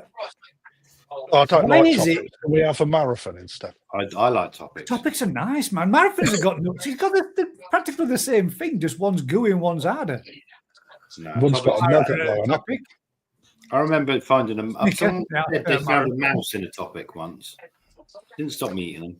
Why is it that most people prefer a female koi to male koi? I don't know, mate, because I don't. Bigger and rounder.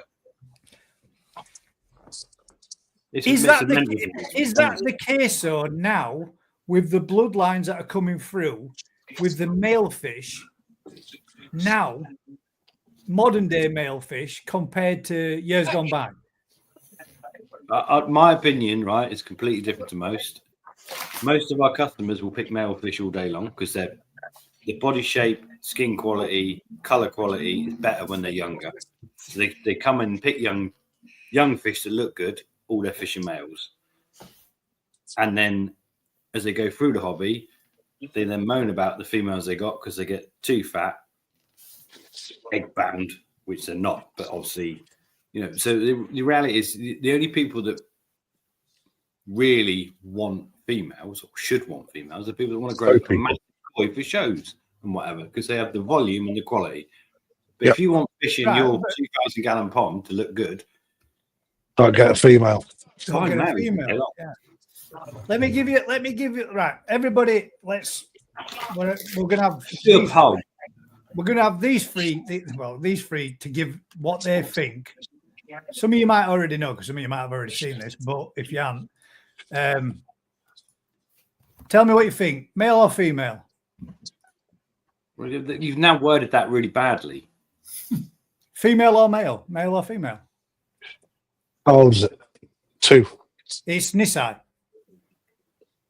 Do you want to know the size? It's a male. Yeah, so it's male. What is it? 50 cm? 56, I think. Well, I'd say that's got a very good body on it for a male fish. It isn't your typical slender male, is it? So we've got male. Well, the body shape on it is amazing. Wouldn't a male normally have slightly bigger pecs, more rounder pecs than that particular shape?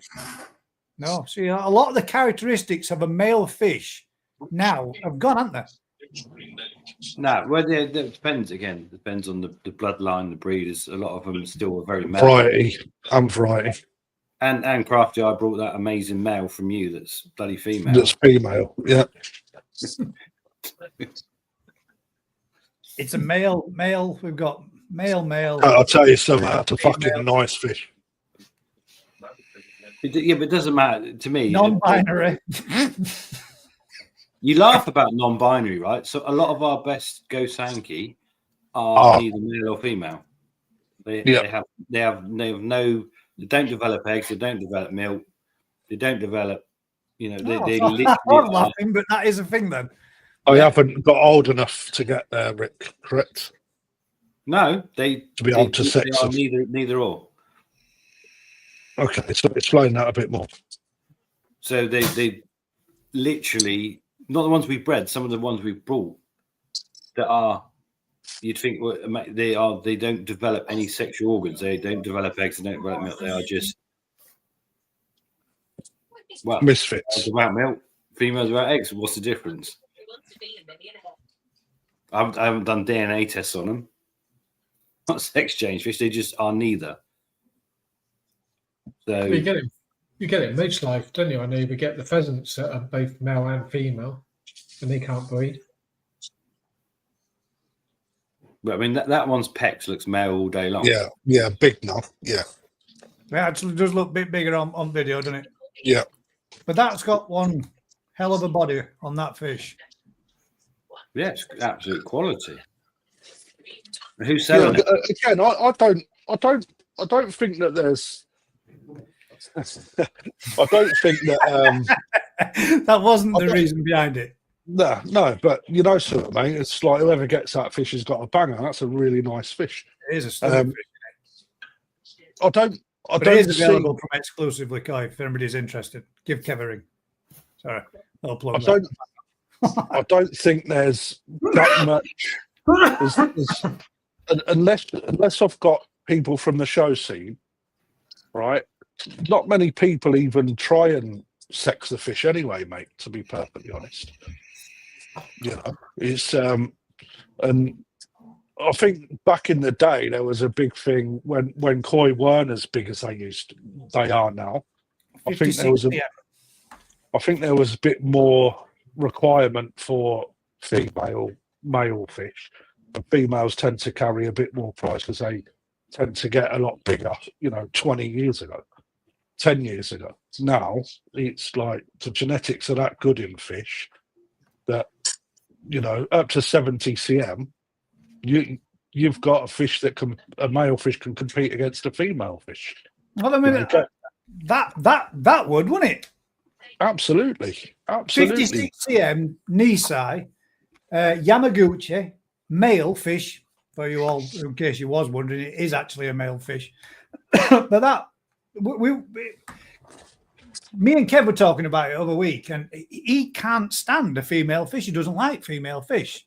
I'll tell you, when female fish get to 4, Gus, right? It's like it's that development from the peduncle to the boof of the belly, and then you seem to have that eggy compartment. That seems obviously, and it can ruin like a female will look like you say plump in the belly area and then pinch in at the tail more, especially if you ain't got a good it gives that appearance, but it isn't it's really, not. is it? It's the massive eggs that's there that makes it look like the peduncle's undersized. Yeah, the body shape don't look right, because especially if you've got a fish that carries a lot of egg and really bellies up, it just destroys what that fish looks like. You know, especially if you're looking for that sort of perfect body shape. We've all seen female fish at the shows spawn, haven't we? You know, when we've been there over the last couple of years, it's happened a few times, a few events where female fish they look good afterwards, don't they? They do look good afterwards, don't they? Yeah. Not saying that they don't look good beforehand. Before everybody thinks. But that's the massive problem with females, isn't it? Carrying egg. So you get some fish that will carry egg and look mint, and you can spawn them and they still look mint. And we have other fish that just look like the biggest, fattest sacks of crap. You spawn them and they drop 25-30% of their body weight in egg. Yeah, and then at the end of the day, that's and certain Shira Suri show us the two that are really bad for it, getting really fat and eggy. Yeah, my Jaguar are a nightmare.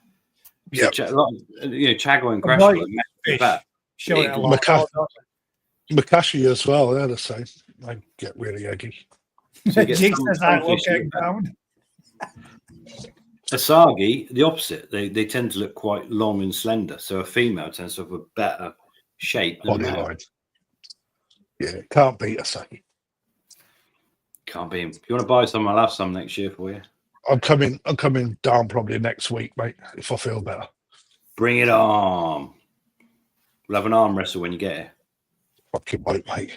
So do you think it will be now as they're developing? I mean, 56 cm knee size, that's a good size knee size for a start, isn't it? But the fact that fish are growing bigger now from toe side through to knee side that they have done, a lot of the sizes are increasing, aren't they? They're getting bigger. It's 56 cm. What did I see? I can't remember now where it was from. But the toe side, the jumbo 56. And was it Momotaro? I can't remember. Or NND. What 56 cm toe side? Yeah.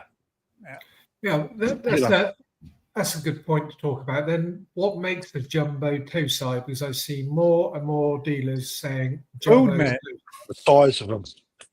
That's it. That's it, isn't it? Length and age. Yeah. Length, age, and food. The question is, do they get bigger? Oh no, they all stop, don't they? They're just big. They're just big, quick. And you know the fastest growing ones? Males. The biggest ones.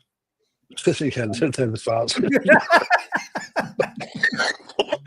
All right. The males grow quicker, do they, in the first year? They tend to be bigger and stronger early doors. So the ones that are big, you grow the jumbo toes on, they look amazing. Early doors, big, strong, powerful. Yeah, they tend to be the males.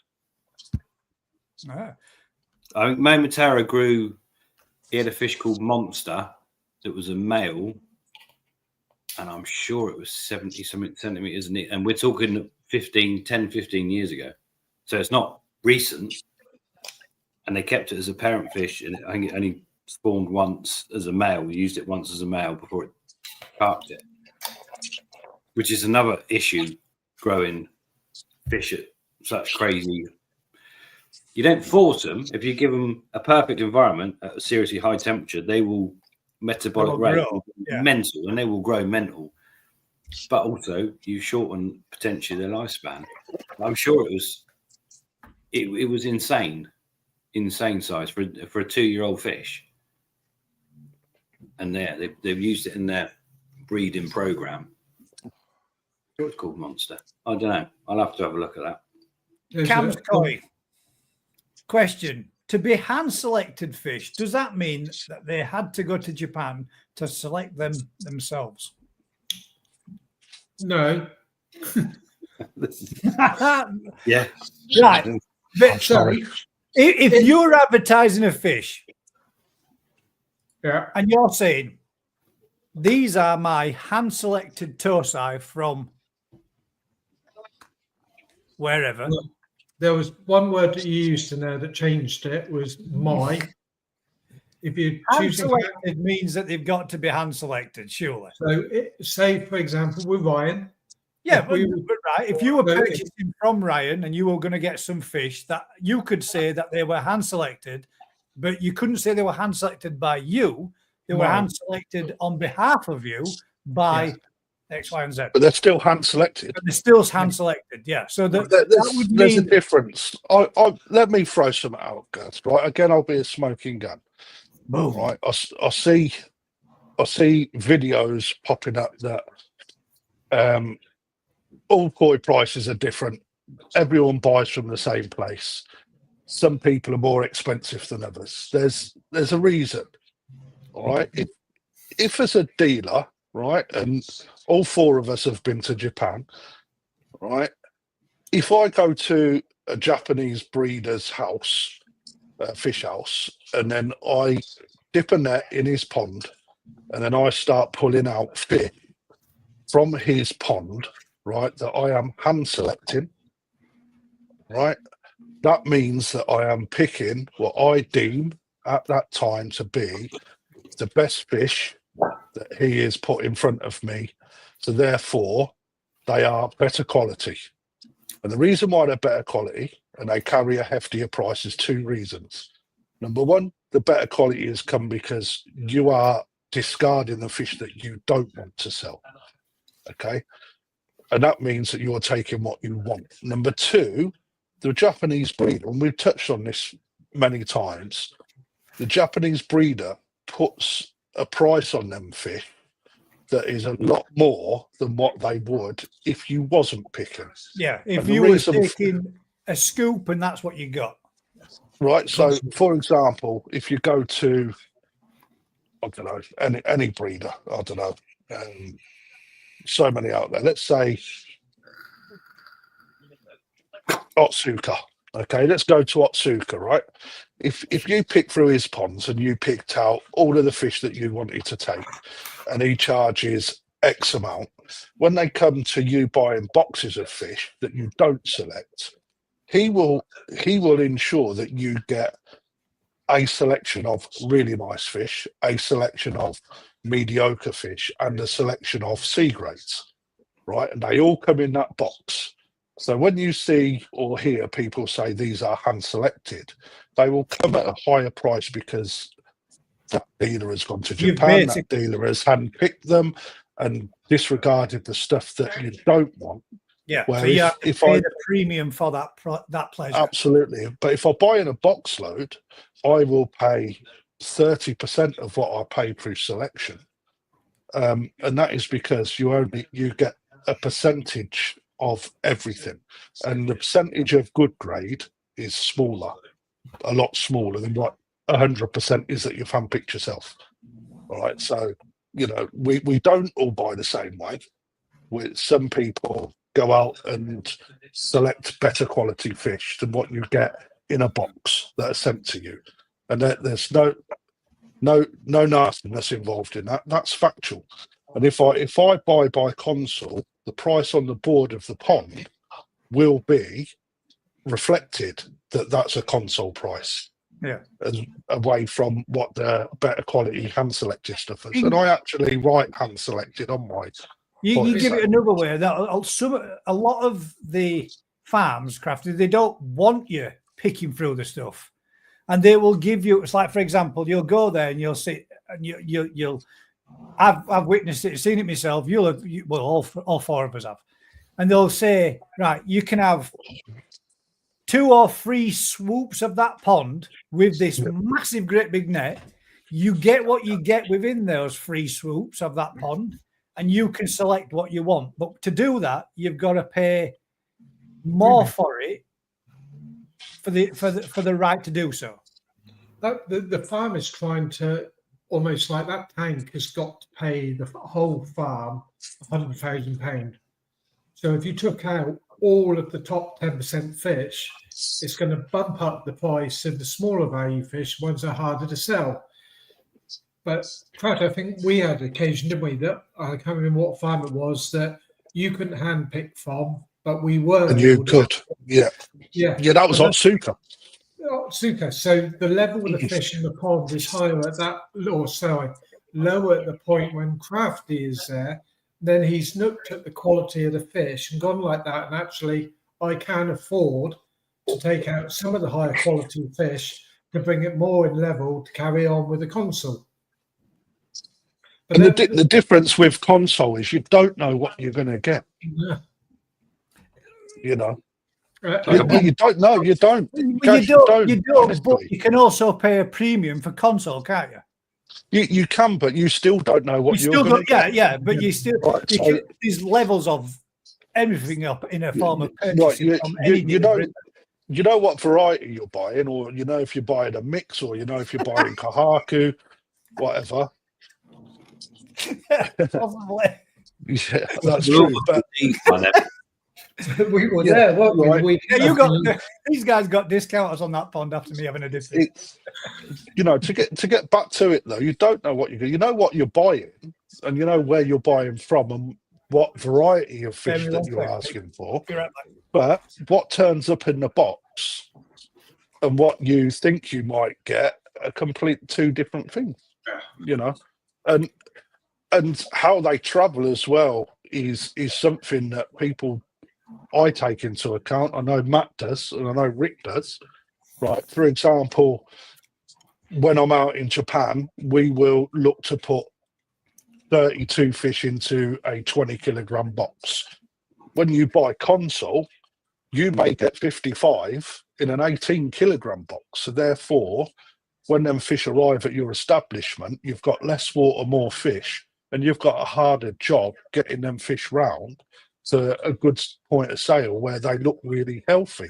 And you can, you know, it's a lot of balance that you guys don't see, that, you know, in order to get them fish back with the best possible health, to give us the best quarantine, you take less fish in a box because you know that you've picked as much as you want and the quality of fish that you want. So you don't want to pile 55 into a box with less water in a smaller box, you know. But that all comes at a cost, you know, and that's why them certain fish in certain shops are more expensive than other places. There's a lot more to it. To go on the back of that, Craft, I think particularly with us, we're limited to the space that we've got.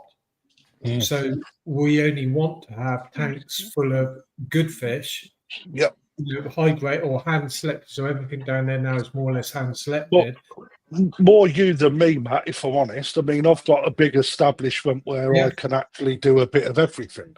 Yeah, exactly. You know, but if I was in your position, by fuck yeah, I would want all hand selected stuff, because there's nothing worse than getting a console box. Yeah, they may be good 40, 50 quid a piece. You know, you can scoop them out all day long, right? And there's a market for them, but it depends what market you want to attract personally. Right. You know, I'd rather a better quality koi that looks really good, good size, good skin, good body shape, looks like it should look, rather than a Kahaku that's got a fucked up pattern, or a Sankey that is so full of sumi that it's hard to call it a Sankey, you know, or, you know, Benny in the lots of dirty fins, and, you know, there's so much involved. For me, previously, it was like that. It was like you would get a shipment come in, and it was like, for God's sake, 40% of those fish I could just chuck down in the lake and just say goodbye to, because I don't want to have them here, because I do not want to be selling them at, you know. So it's worth paying 5 times as much money, isn't it, to get that really nice sellable stock? But you could always move those fish on, Matt, in pond filler stock as opposed to, but it's whether or not you want to be known, like you said, for selling that kind of stuff. There is a market for them. It's whether or not you 100%. Well, there is. Market. The point is, if you've only got an establishment that can have a small number of people to turn over, you can't have. It's like that kind of you, thing. know, you want to maximise on your turnover you ain't got, against it's your all resource, about right? retail space, isn't it? Retail space, but also resource time. Yeah. Right. The money that you throw into shit fish to keep them, to sell them for nothing, you know, you're better off like what Ryan does, and you know, Matt, me, Rick, I can't include because he does his own thing. But as a Japanese koi dealer, you've got to take all that into account. I always remember we had a customer that came last year or the year before, and they wanted to look at the fish. They were asking questions after questions after questions, like the prices of those fish, how much are they? And I said, well, anything from that tank you can have for £10 each, because it was the clear out stock. Mm-hmm. They must have taken 2 hours to go through them, and then turn around and say, right, can I have some of the fish? I'm ready now. And I'm like, yeah, which ones do you want? That one, and there's a tank of 300 fish swimming around. I want that one there for £10. And that was it, for 2 hours for £10. Now, A good day for us. But that but again, it's like it takes. I personally, with them, those are the people that you've got to weigh those people up, Matt. That's your skill and sales pitch. You should be able to recognise that person that's going to stand there and waste your hours for 2 hours, or buy a fish at the beginning. That there's a list of questions you can ask to whittle that down to get to where you want to be, to know what their price bracket is and what they're going to purchase from. If they have no intentions of coming in and buying a £400 fish, don't be showing them the £400 fish. Let them enjoy the pleasure of seeing them where they are. You know, what do you want? What's your budget? It should be your first question.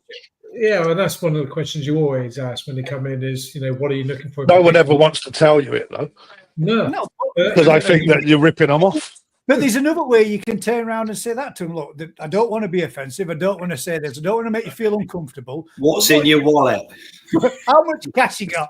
But truth be known, what's your budget means that I don't have to waste my time picking these fish or going to that pond and going to this pond, because they're either well under budget or well over budget. I want to know roughly, so I know where to go and what fish to look at.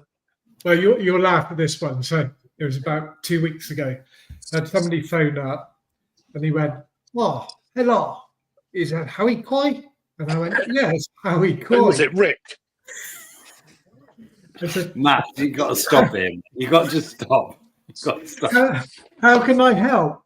And he saw, "Are you open? Can we come see your fish?" It could do it without the accent. I know. Have the same effect. I hope he's not watching. No, I hope not. The thing is, he's Irish. He did find it funny. So anyway, I said, "Yeah, we're open." He said, "Okay, I come now. I come now." And I said, "Okay, you come now." Anyway, he turned up at the gate, and of course, me being the stupid person I am, I went, "What?" And he looked at me and sort of just smiled. And I said, "Oh, where have you come from?" And he went, "Bridport." And I went, "No, we wish for that." And he said, "Oh, I come from Hong Kong." And I said, "I just come back from Japan too." No. Oh my God. Mate, I thought you as well travelled. Oh man. But then I'm laughing at I can't even talk. He said, "Oh, can we look at your fish?" And I said, "Yeah." And he said, "I just want 2 fish, £15 each is all I pay." And I was like, "Oh man, so how can you look at a customer and actually decipher what they're actually going to purchase when you think that you sort of guess?" But no. Keep going, Matt.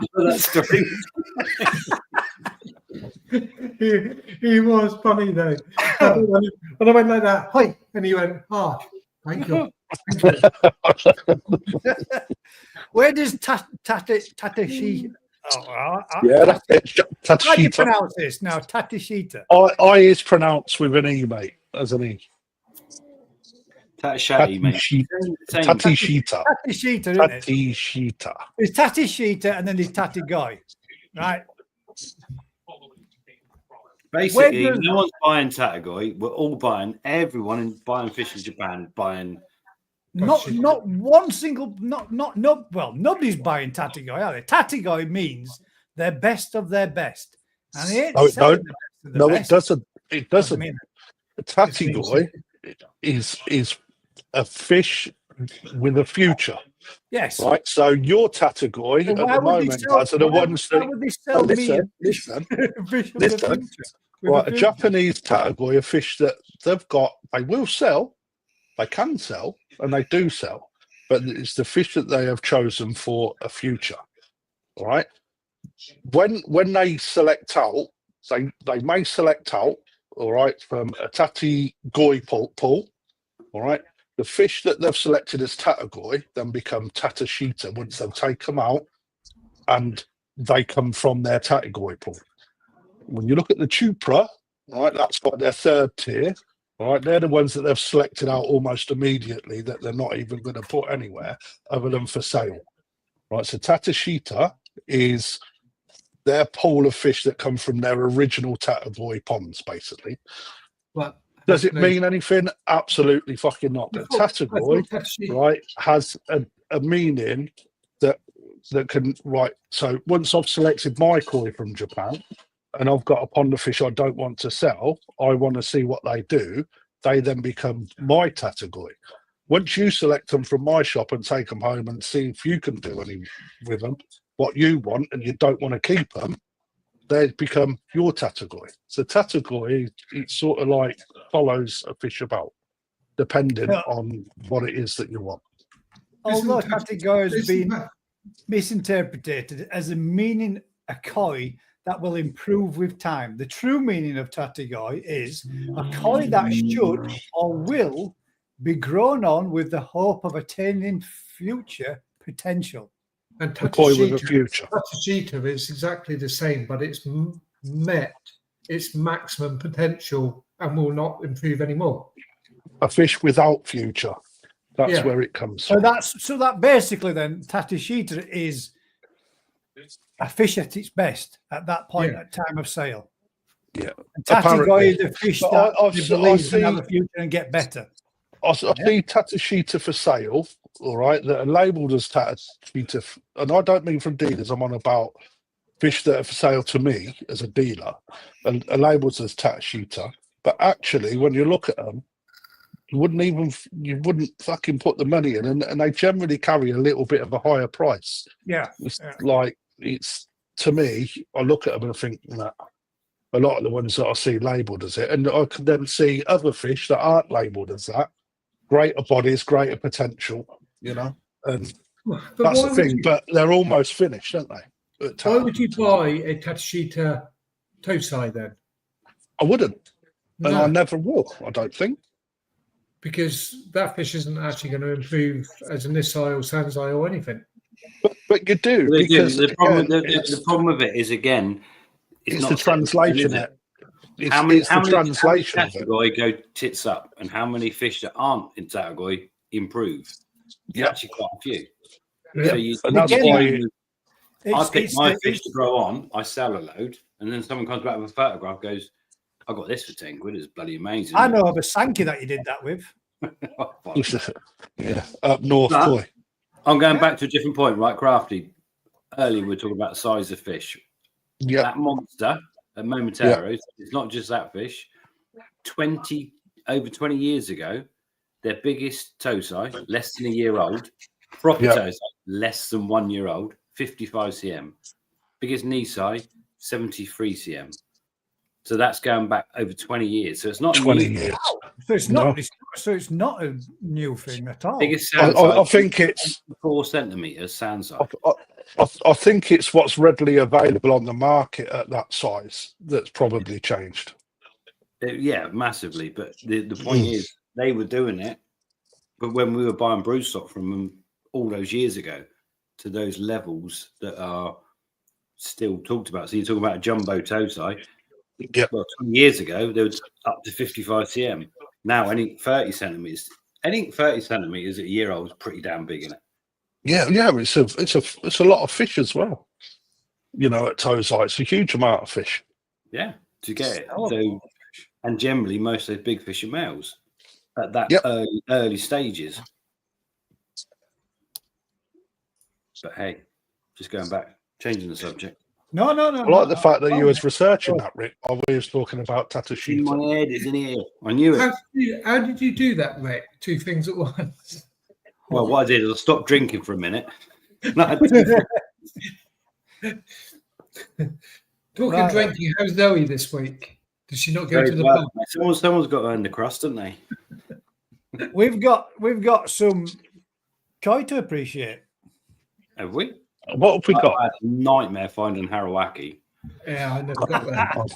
Arawaki. Sorry, Well, I went with lemon arawaki with the intention of getting my my arawaki out, and then thought, do you know what? I really need to get these fish round to my dad's and stop dicking about being in garden all day. So I didn't bother to do my own personal one. I thought, I'll find one at work and get a little lemon arawaki, and then I thought, too busy, got too much, not got time to do that one either. So I didn't do one, but we did say that we'd go with Harawaki, excuse me, or the lemon Harawaki, and then hopefully we'll get a few people send them through, and we got a few to appreciate through. So after that, when we've done this one, Matt, if you've picked one already, haven't you? Yeah, it's Rick's turn. Rick's turn to pick the next one for the next appreciation. What about a Kinkai Yatsuri? No. Kinkai. Anything? Why would you anything Gimrin? Anything Ginrin? Yeah, I mean that's a pretty decent category, isn't it? To be fair, Of course it is. I picked it. Does that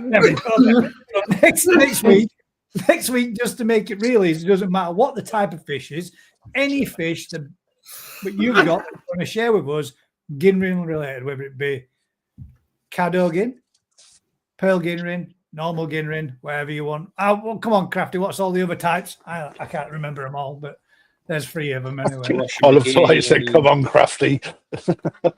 King Gin. There's loads of anything Ginrin, mate. If it's got sparkles. Anything Ginrin. Anything Ginrin. Anything shiny scaled. How uncommon is a pearl scale of anything? Very uncommon. Oh my god! Right, let's go into it. Let's go into It's this. gone now. Well, no, that way. Here's his first one, and that was rude of me. Let's actually see who's the first one is. Michael Thompson's first fish of the evening is a lemon Harawaki. It is. And a Deutsch one. Need an umbrella. Is that what we're going to be commenting on? This No, shape? I said that before Crafty did. There'll be one in a minute that needs more water. Yeah, water's important. I like it. Me too. That's a good fish. It's a bit slim down the tail end, and I don't like the solid head pattern, but I like the colour quality. Yeah, the colour's nice. Skin quality is good. Colour Yeah. quality is good. Pattern's good. Just needs a white nose. No. Just lacking that head pattern. Bit of The white body- thrown in the there. body down the back end, but it's a good start. That's a good You start. can do any better. I've struggled. I really struggled. They're a nightmare. So we got Dave Thompson, who was actually done as a Wagoi and a Doitsu.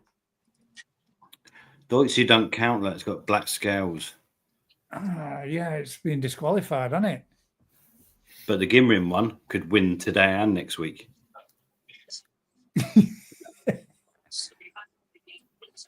That Gimrin one's nice, mate. again, you could do a bit more pattern, but the quality, that's lovely.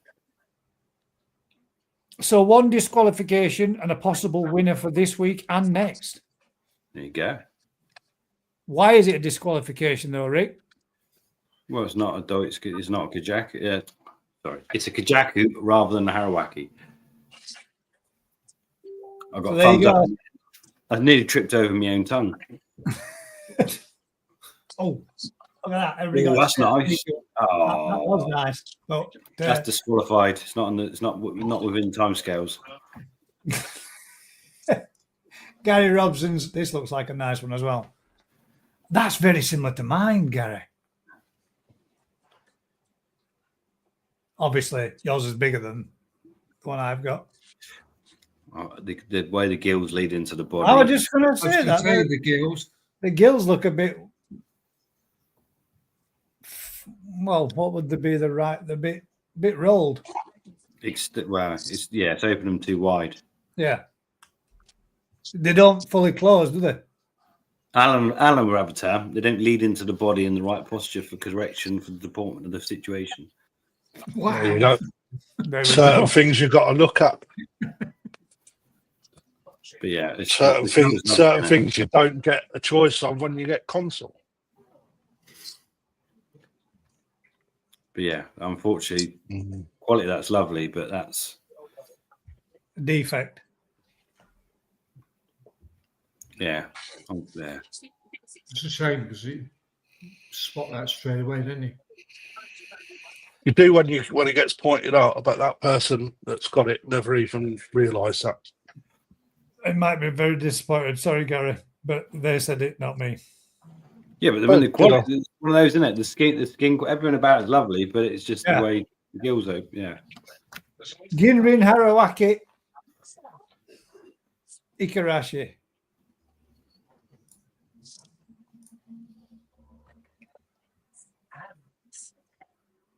And technically could be entered again next week. Solid head pattern again. Oh. Good body. Nice. It's the luster and the way the colour between the scales is a bit ununiform. That's probably a bit ununiform. Yeah. It's not, yeah. Super inside, it looked good as a big fish.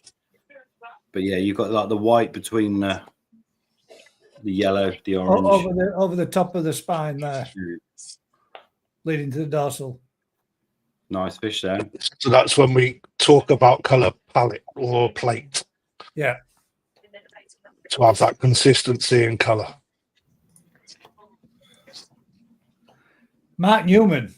Now this looks like it might be another disqualification. It's only got half head. Oh no, it's quite. I thought them scales were a bit dark then, but they're not. They're not. There is skin's good, isn't it? Proper lemon Arawaki. Good Shiroji. But saying that, it's got black scales out back of his tail. The one down by the tail's a bit darker. The quality's nice, isn't it? Good. Look at how bright them fins are. Again, down marks. Again, no head pattern. Oh, you are savage this evening, gentlemen. But I agree. I think that, to be fair, that's got most of the aspects of being the best fish tonight, but not quite. The skin, the pattern, the yellow. The skin is insane. Really good. Yeah. Skin is exceptionally good. It's like the darker scales. I don't know if that's. I was looking more Kajaku-ish. Almost, but and again, it's a little bit higher than the gills, isn't it? Through the dorsal is white. They've got a bit of a. Quality's good, though, isn't it? Yeah, it is. Skin's good. I mean, I'm really happy. That is brilliant white, isn't it? That's white. Mark Newman's is that the second one? That's not. Again, look. That's got black on the head And tail. and at the base of the tail. Is that not the same fish? No, Is it? no, it's different fish. Is it? Hang about, let's have a Yeah, check it out. is. No, it is different fish. Is it? It's just the spots on that side. Yeah. 1, 2. Let's see. Let's go back. You can see it from there. Yeah, definitely. Yeah. Oh, hang on, go back, guys. I don't know. No, I was just questioning myself then. The 2 dots on the left. What's it got on the right? On the what? The top one. I'm the winner. I Shut don't up. know, mate. I have to look at the spot in back left Play of the play fish. the as top you one, look at it. Gaz. It is the same fish.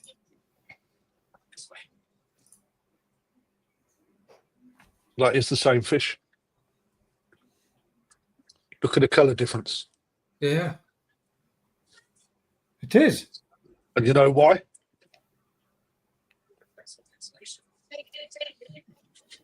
Yeah, it's got that little bit there, that little bit there, that little bit there.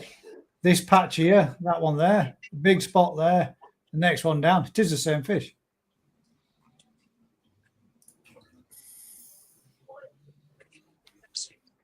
Colour difference? The difference, it's Kajaku. No, from the yellow to the orange. Well, you've got Sumi coming up here. No, I'm on about the yellow and orange colour. Look at the difference in the how yellow it is there. Can you play that one again, Gaz? 100% that same fish. Oh yeah, it is. Well, but you look won't at, get, look yeah, at you the won't colour get too, difference. Yeah. Ain't it crazy how a fish can change?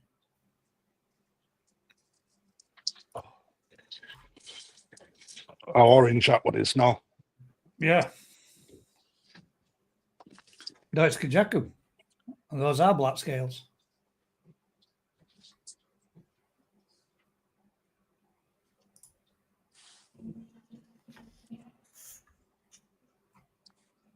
Oh, you son of a bitch. Oh, you've gone really quiet. Is that me?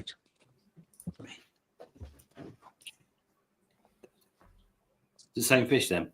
We decided. Yeah, It was, definitely yeah. same fish, yeah. We decided what it was yet. I'm saying no, it's Kajaku. No. No? King Kikikuru. Well, so you reckon that'll get more Sumi somewhere? Down Yeah. body then at some point? Quite possibly. Where it's come up in the head like that. There's no telltales of any of that on the head on the There's Sumi in the lead part of the dorsal as well, guys, if you look. Not on that one, on the other one. Yeah, no, I was just seeing if there were any signs of that Sumi coming up on the head there, and there isn't, is there? No, that's a development thing now, isn't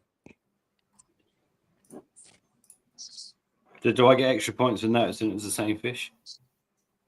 Why is the yellow turned orange, Rick? Because it's Colourful. probably no, they do, mate. Yellow's a nightmare. Absolutely. Predominantly, To stabilize it, they kind of you mix lemon harawaki with kikasui or king kikikuris, but then you tend to get the darker color, but it's more stable. Would you want a fish that's got a pattern or a fish that's yellow for a bit and then not? And then become white. Which I think that's what mine will do eventually.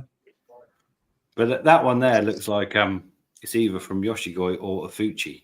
It's got that. There's not many places that produce fish like that. Oh, wow. Aoki, possibly a Fuji, isn't it?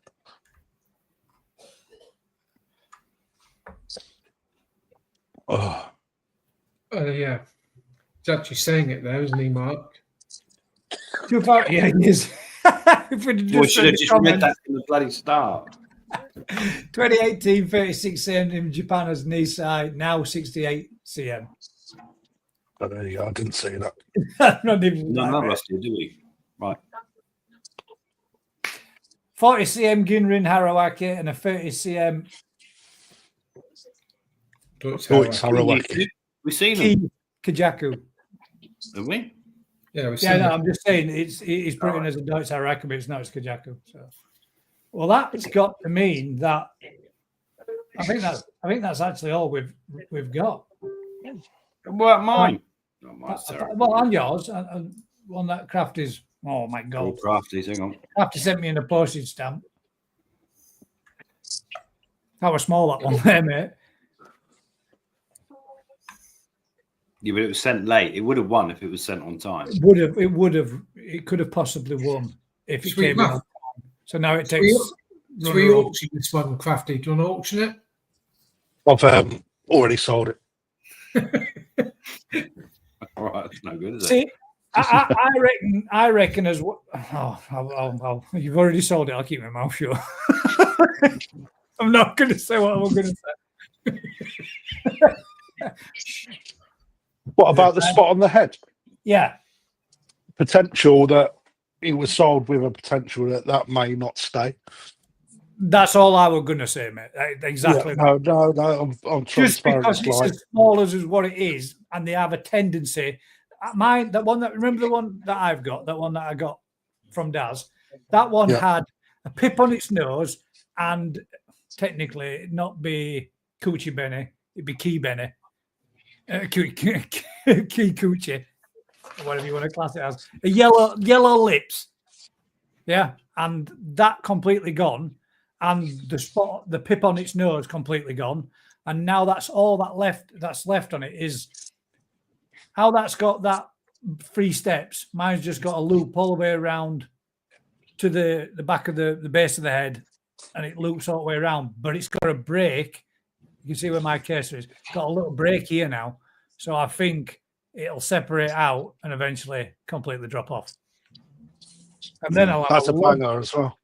Yeah, then I'll have a lovely platinum Deutsch. I think that was only 300 quid as well.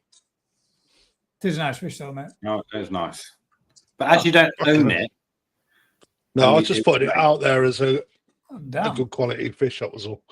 That's how much I had to shrink. Yeah, I don't know why it come over that small. It was massive on my CB.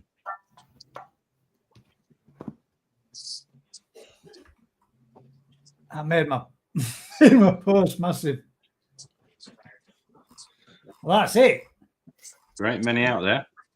There ain't that many other lemon Harawakis, and nobody else thought, you know what, I'll just put a Harawaki in. Let me make sure I've got them all. All comments. I'm surprised at that because they're such a good seller. They're the popular Harawaki- fish, but they don't Harawaki go. is popular, isn't it? I just Come on, clicked put Dad, put mine on. Come on, let's just put everyone out there. I just clicked what you got lined up for next week with the gin min, Rich. It's not gin. Gin. Thank you. You awkward bastard.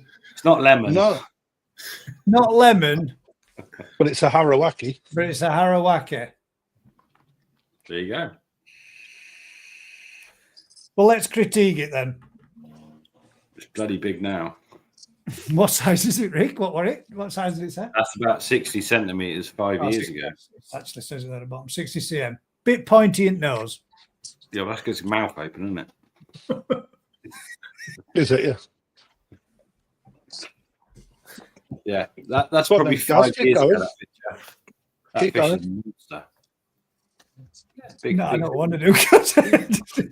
No, Well, don't critique what you can see, mate. That's what we do elsewhere. I yeah. would. I would say Peduncle's a bit thin to the rear. It looks a little, but it could be the fact that it could be just blowing its gills out, but it looks a little pinched behind back at gills. And pectorals are not even.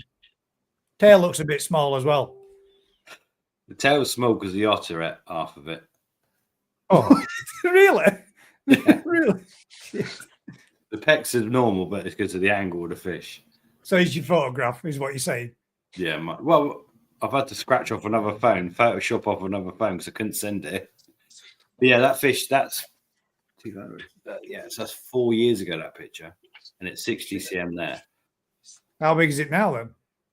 I have no idea. Bigger, a lot bigger. But yeah, she was one of the survivors from an otter attack. As this patch here, Rick, filled Well, in or No, opened up more? honestly, I'd be lying if I could tell you. But we'll see soon. I'll get her out for spawning and I'll see if it's. But that was a lemon and Arawaki. Just curious as to what that, if that would have infilled or whether it separated off. If I was going to bet him, man, it'd have opened out on a Arawaki. Yeah, it made more of an opening in the head, make more of a head pattern to it. Yeah. It's not a very flattering photo, but the skin. No, quality, it's not. The reason I wanted it and the reason I brought it, it had the most for the skin. electric skin you've ever seen. Yeah. Just like, yeah, it just glows.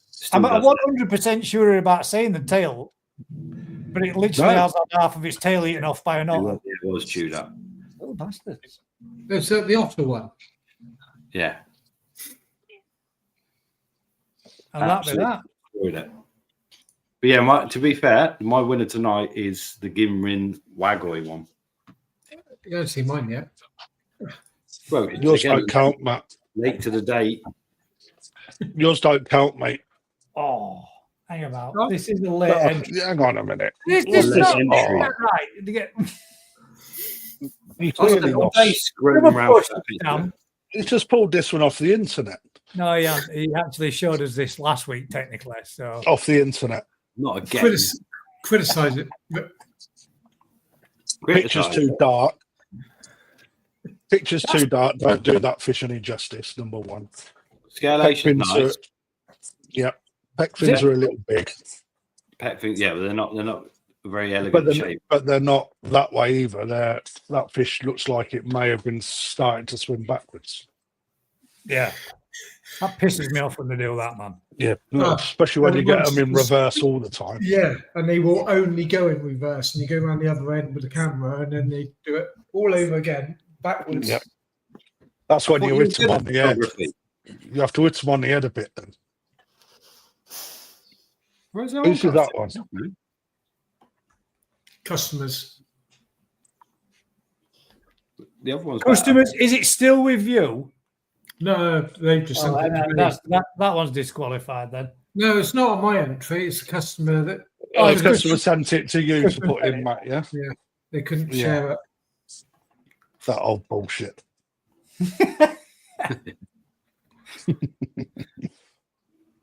Make it bigger, guys. Come on. This bit here, innit? And maybe a bit of separation on head pattern. So what's the difference between Arawaki and Kikasui? Right, Yes. yeah.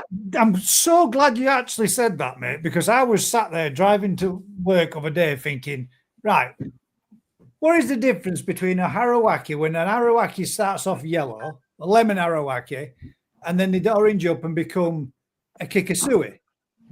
But a Kikasui should be red, not orange, yeah? They're never red because of attack. Cinnabar is the colour you're looking for. Oh. So you do that driving to work thinking, what does the difference make? And I drive to work thinking, where did the bubbles come from in the fire? Now, you don't even drive to work. That's scary. If you have to drive to work, mate, you're a lazy shit because you literally don't roll down the garden. Oh. But to be fair, the patterns. So a Kikasui or a Sakura Ogon, the patterns are like a Kahaku on a platinum background with a strong cinnabar colour. Whereas a Arawaki tends to be the patterns are different. The way the pattern sits tends to be more lateral and tends to be a more golden or lemon colour. They look different, and it doesn't matter if it goes from a lemon to an orange. It still looks like you. When I put that fish on, you went, "Oh, it's an orange Arawaki or whatever." It doesn't look like a Kikasui because of the way the pattern sits. It straddles the back of Kikasui rather than sitting around. It doesn't wrap. So they should sit on rather than wrap round. Yeah, but that's not a defining fact. But it's just the way. If you imagine how you create something, you want the Kahaku red on a metallic fish. That's how it comes from. There you go, a blue Peter badge. Yeah, you I've have got something right again. Me and Alan, right at this point, we're going to be lovers soon. That's what I was honestly thinking. I'm glad you actually brought that up because that's nice to know. I didn't know that. I didn't know what because they are very got the right terms. He'll tell you what it really is, but I'm just telling you from my point of view what it is. I'm just saying it as I see it. No, Rick. So let's just do the homework thing. Oh, Not the. well, I was gonna Google it to find out the difference. Don't Google it. Stepping stones of a goose pattern. I shall turn to a book. Alan, can you recommend a good book? I can recommend a few. Oh, I know, but they're all there, and I can't grab one of them. Maybe I can get you to if I WhatsApp you, we could do a video and you could turn pages and I could just read it. Make it more like a digital Who's one anyway? Who won? The Gimrin Waggle one for me. Not the Not whole. the homework.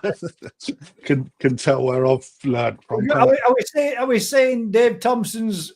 I mean, that is. No, I'm saying that. Not all of you can say your own. I can't remember them all. Crafties would have won if he got it in on time. Yeah. No, mine's disqualified because it belongs to Technically someone. not yours. It's sold, and that person didn't enter it. You cheated. But I did pick it. That the body shape, the fin definite. I like that. A bit more pattern, it'd be absolutely top draw. But that's nice, isn't it? That is nice. It is. Yeah. Mike's Definitely. got some great fish, hasn't he, Mike Thompson? He has got some good fish. Oh, Alan's David Thompson's. Oh, okay. David Brown. Thompson. I thought it was Michael Thompson. Yeah, nice one, Dave. Yeah, good fish. Do you know both the Thompsons? I don't know, you know. Oh, so that's Mike Thompson's. Not Michael Thompson's. That's I can't deal with that solid head and then skinny back end. I just can't. And the pecs are too small. I'm sorry.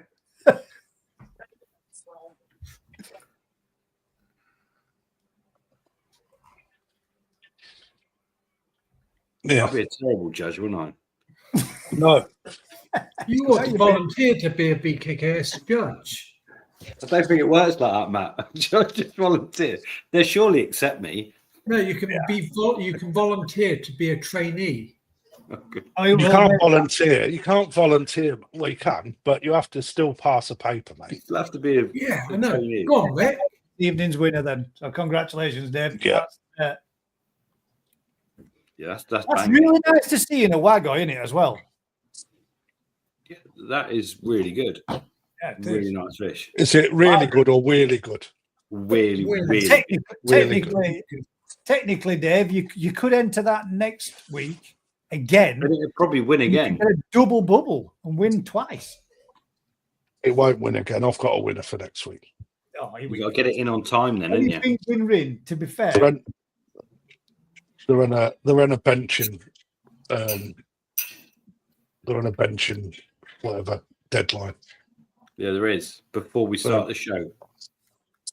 Mate, that's not going to happen. I have to be reminded on the actual show. To Oh, We've say seen your yellow monkey, mate. We already know what it looks like. I ain't going to send that one. Thank you. Mark Newman sent it in, same fish. Cheers, mate. We could have waited out if we'd have read the comments. But I appreciate the response. Right then, so next week's koi appreciation is going to be absolutely anything, Ginrin. Gaz, where do I send the pic, mate? Not on Facebook. Send it to Gaz's. Oh shit! Nearly give my old email address. I thought we were sending it on Facebook. What's the matter with that now? Well, he's not on Facebook, so he wants to know where he can send it. So let me tell you, mate. Bear with me. I forgot my new email address for the actual channel now. Gaz.wine.com. Have you seen what Narita's doing in Japan? Yes, I have, mate. That's massive. Oh, Isn't it? It's building.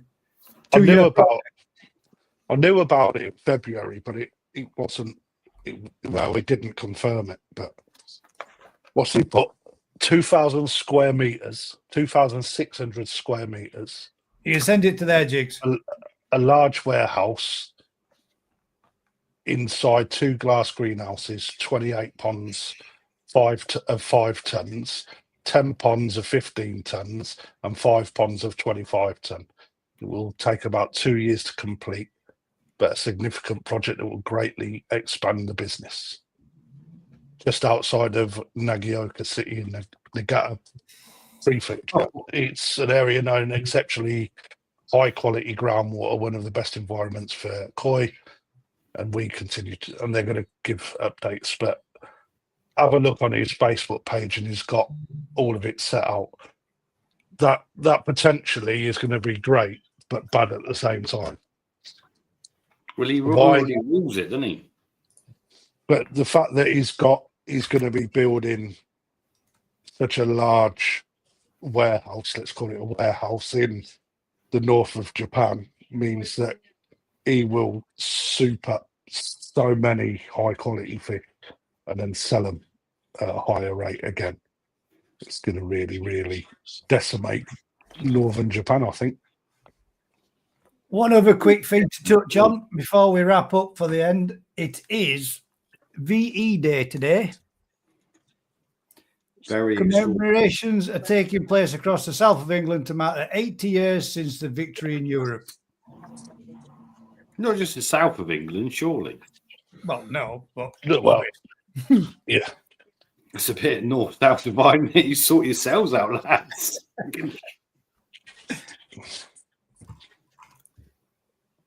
Mad, isn't it?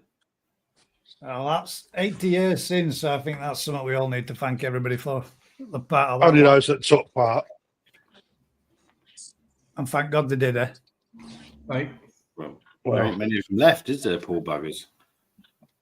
my that's not grandfather, funny. my grandfather was a pathfinder. You know, Did he find any paths? No. He found a Did lot not of find targets. anything, no. He found a lot of targets, bless him. Yeah. If he's anything Good job to like have. you, Matt, God help the Germans. Yeah, but it wasn't the end of the war. Remember that.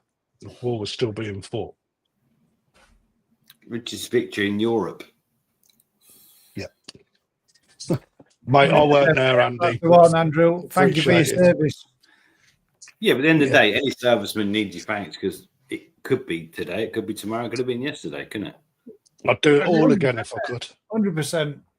It's worthwhile taking the time to say thank you. Yeah, Both my every grandads serviceman don't even ever want to be thanked. No, You no. know, But it's weird. just because they don't They want to find be it as mean, weird. doesn't mean that we shouldn't appreciate it regardless. No, more should get a little bit more support, but yeah, only the ones that need it. So, True. as we have now 10 minutes past the witching hour, I would like to thank you all, ladies and gents, for joining us this evening. Thank you very much, panel, for being on. And Matt, for your impressions. Well, Matt, you're pretty good at them. It's pretty good, isn't it? It's pretty good. I know, the Irish is amazing. So, next week, then, guys, as I've said, for anybody that can't send them in or can't do them on the Facebook, there is there, just there. Let me find it again. I'm sure I posted it in there, didn't I? Yeah, keep it alive, Dave Thompson. You can post it there to Gazzaskoi at proton.me. And we can. That's the shit email address, mate. Proton.me. It's, Fucking Proton, you boy. it's a very, very good one, is that? It's brilliant. Proton. Looking for a very secure email address. Proton.me. Very catchy. Provide you with one. Or Proton.you, mate. Usual thing, guys. If you've been enjoying this kind of content, do us a huge favor, like, share, subscribe, tell a friend, and until next week, keep smiling. He's too ill to say it. Oh, Yeah, God.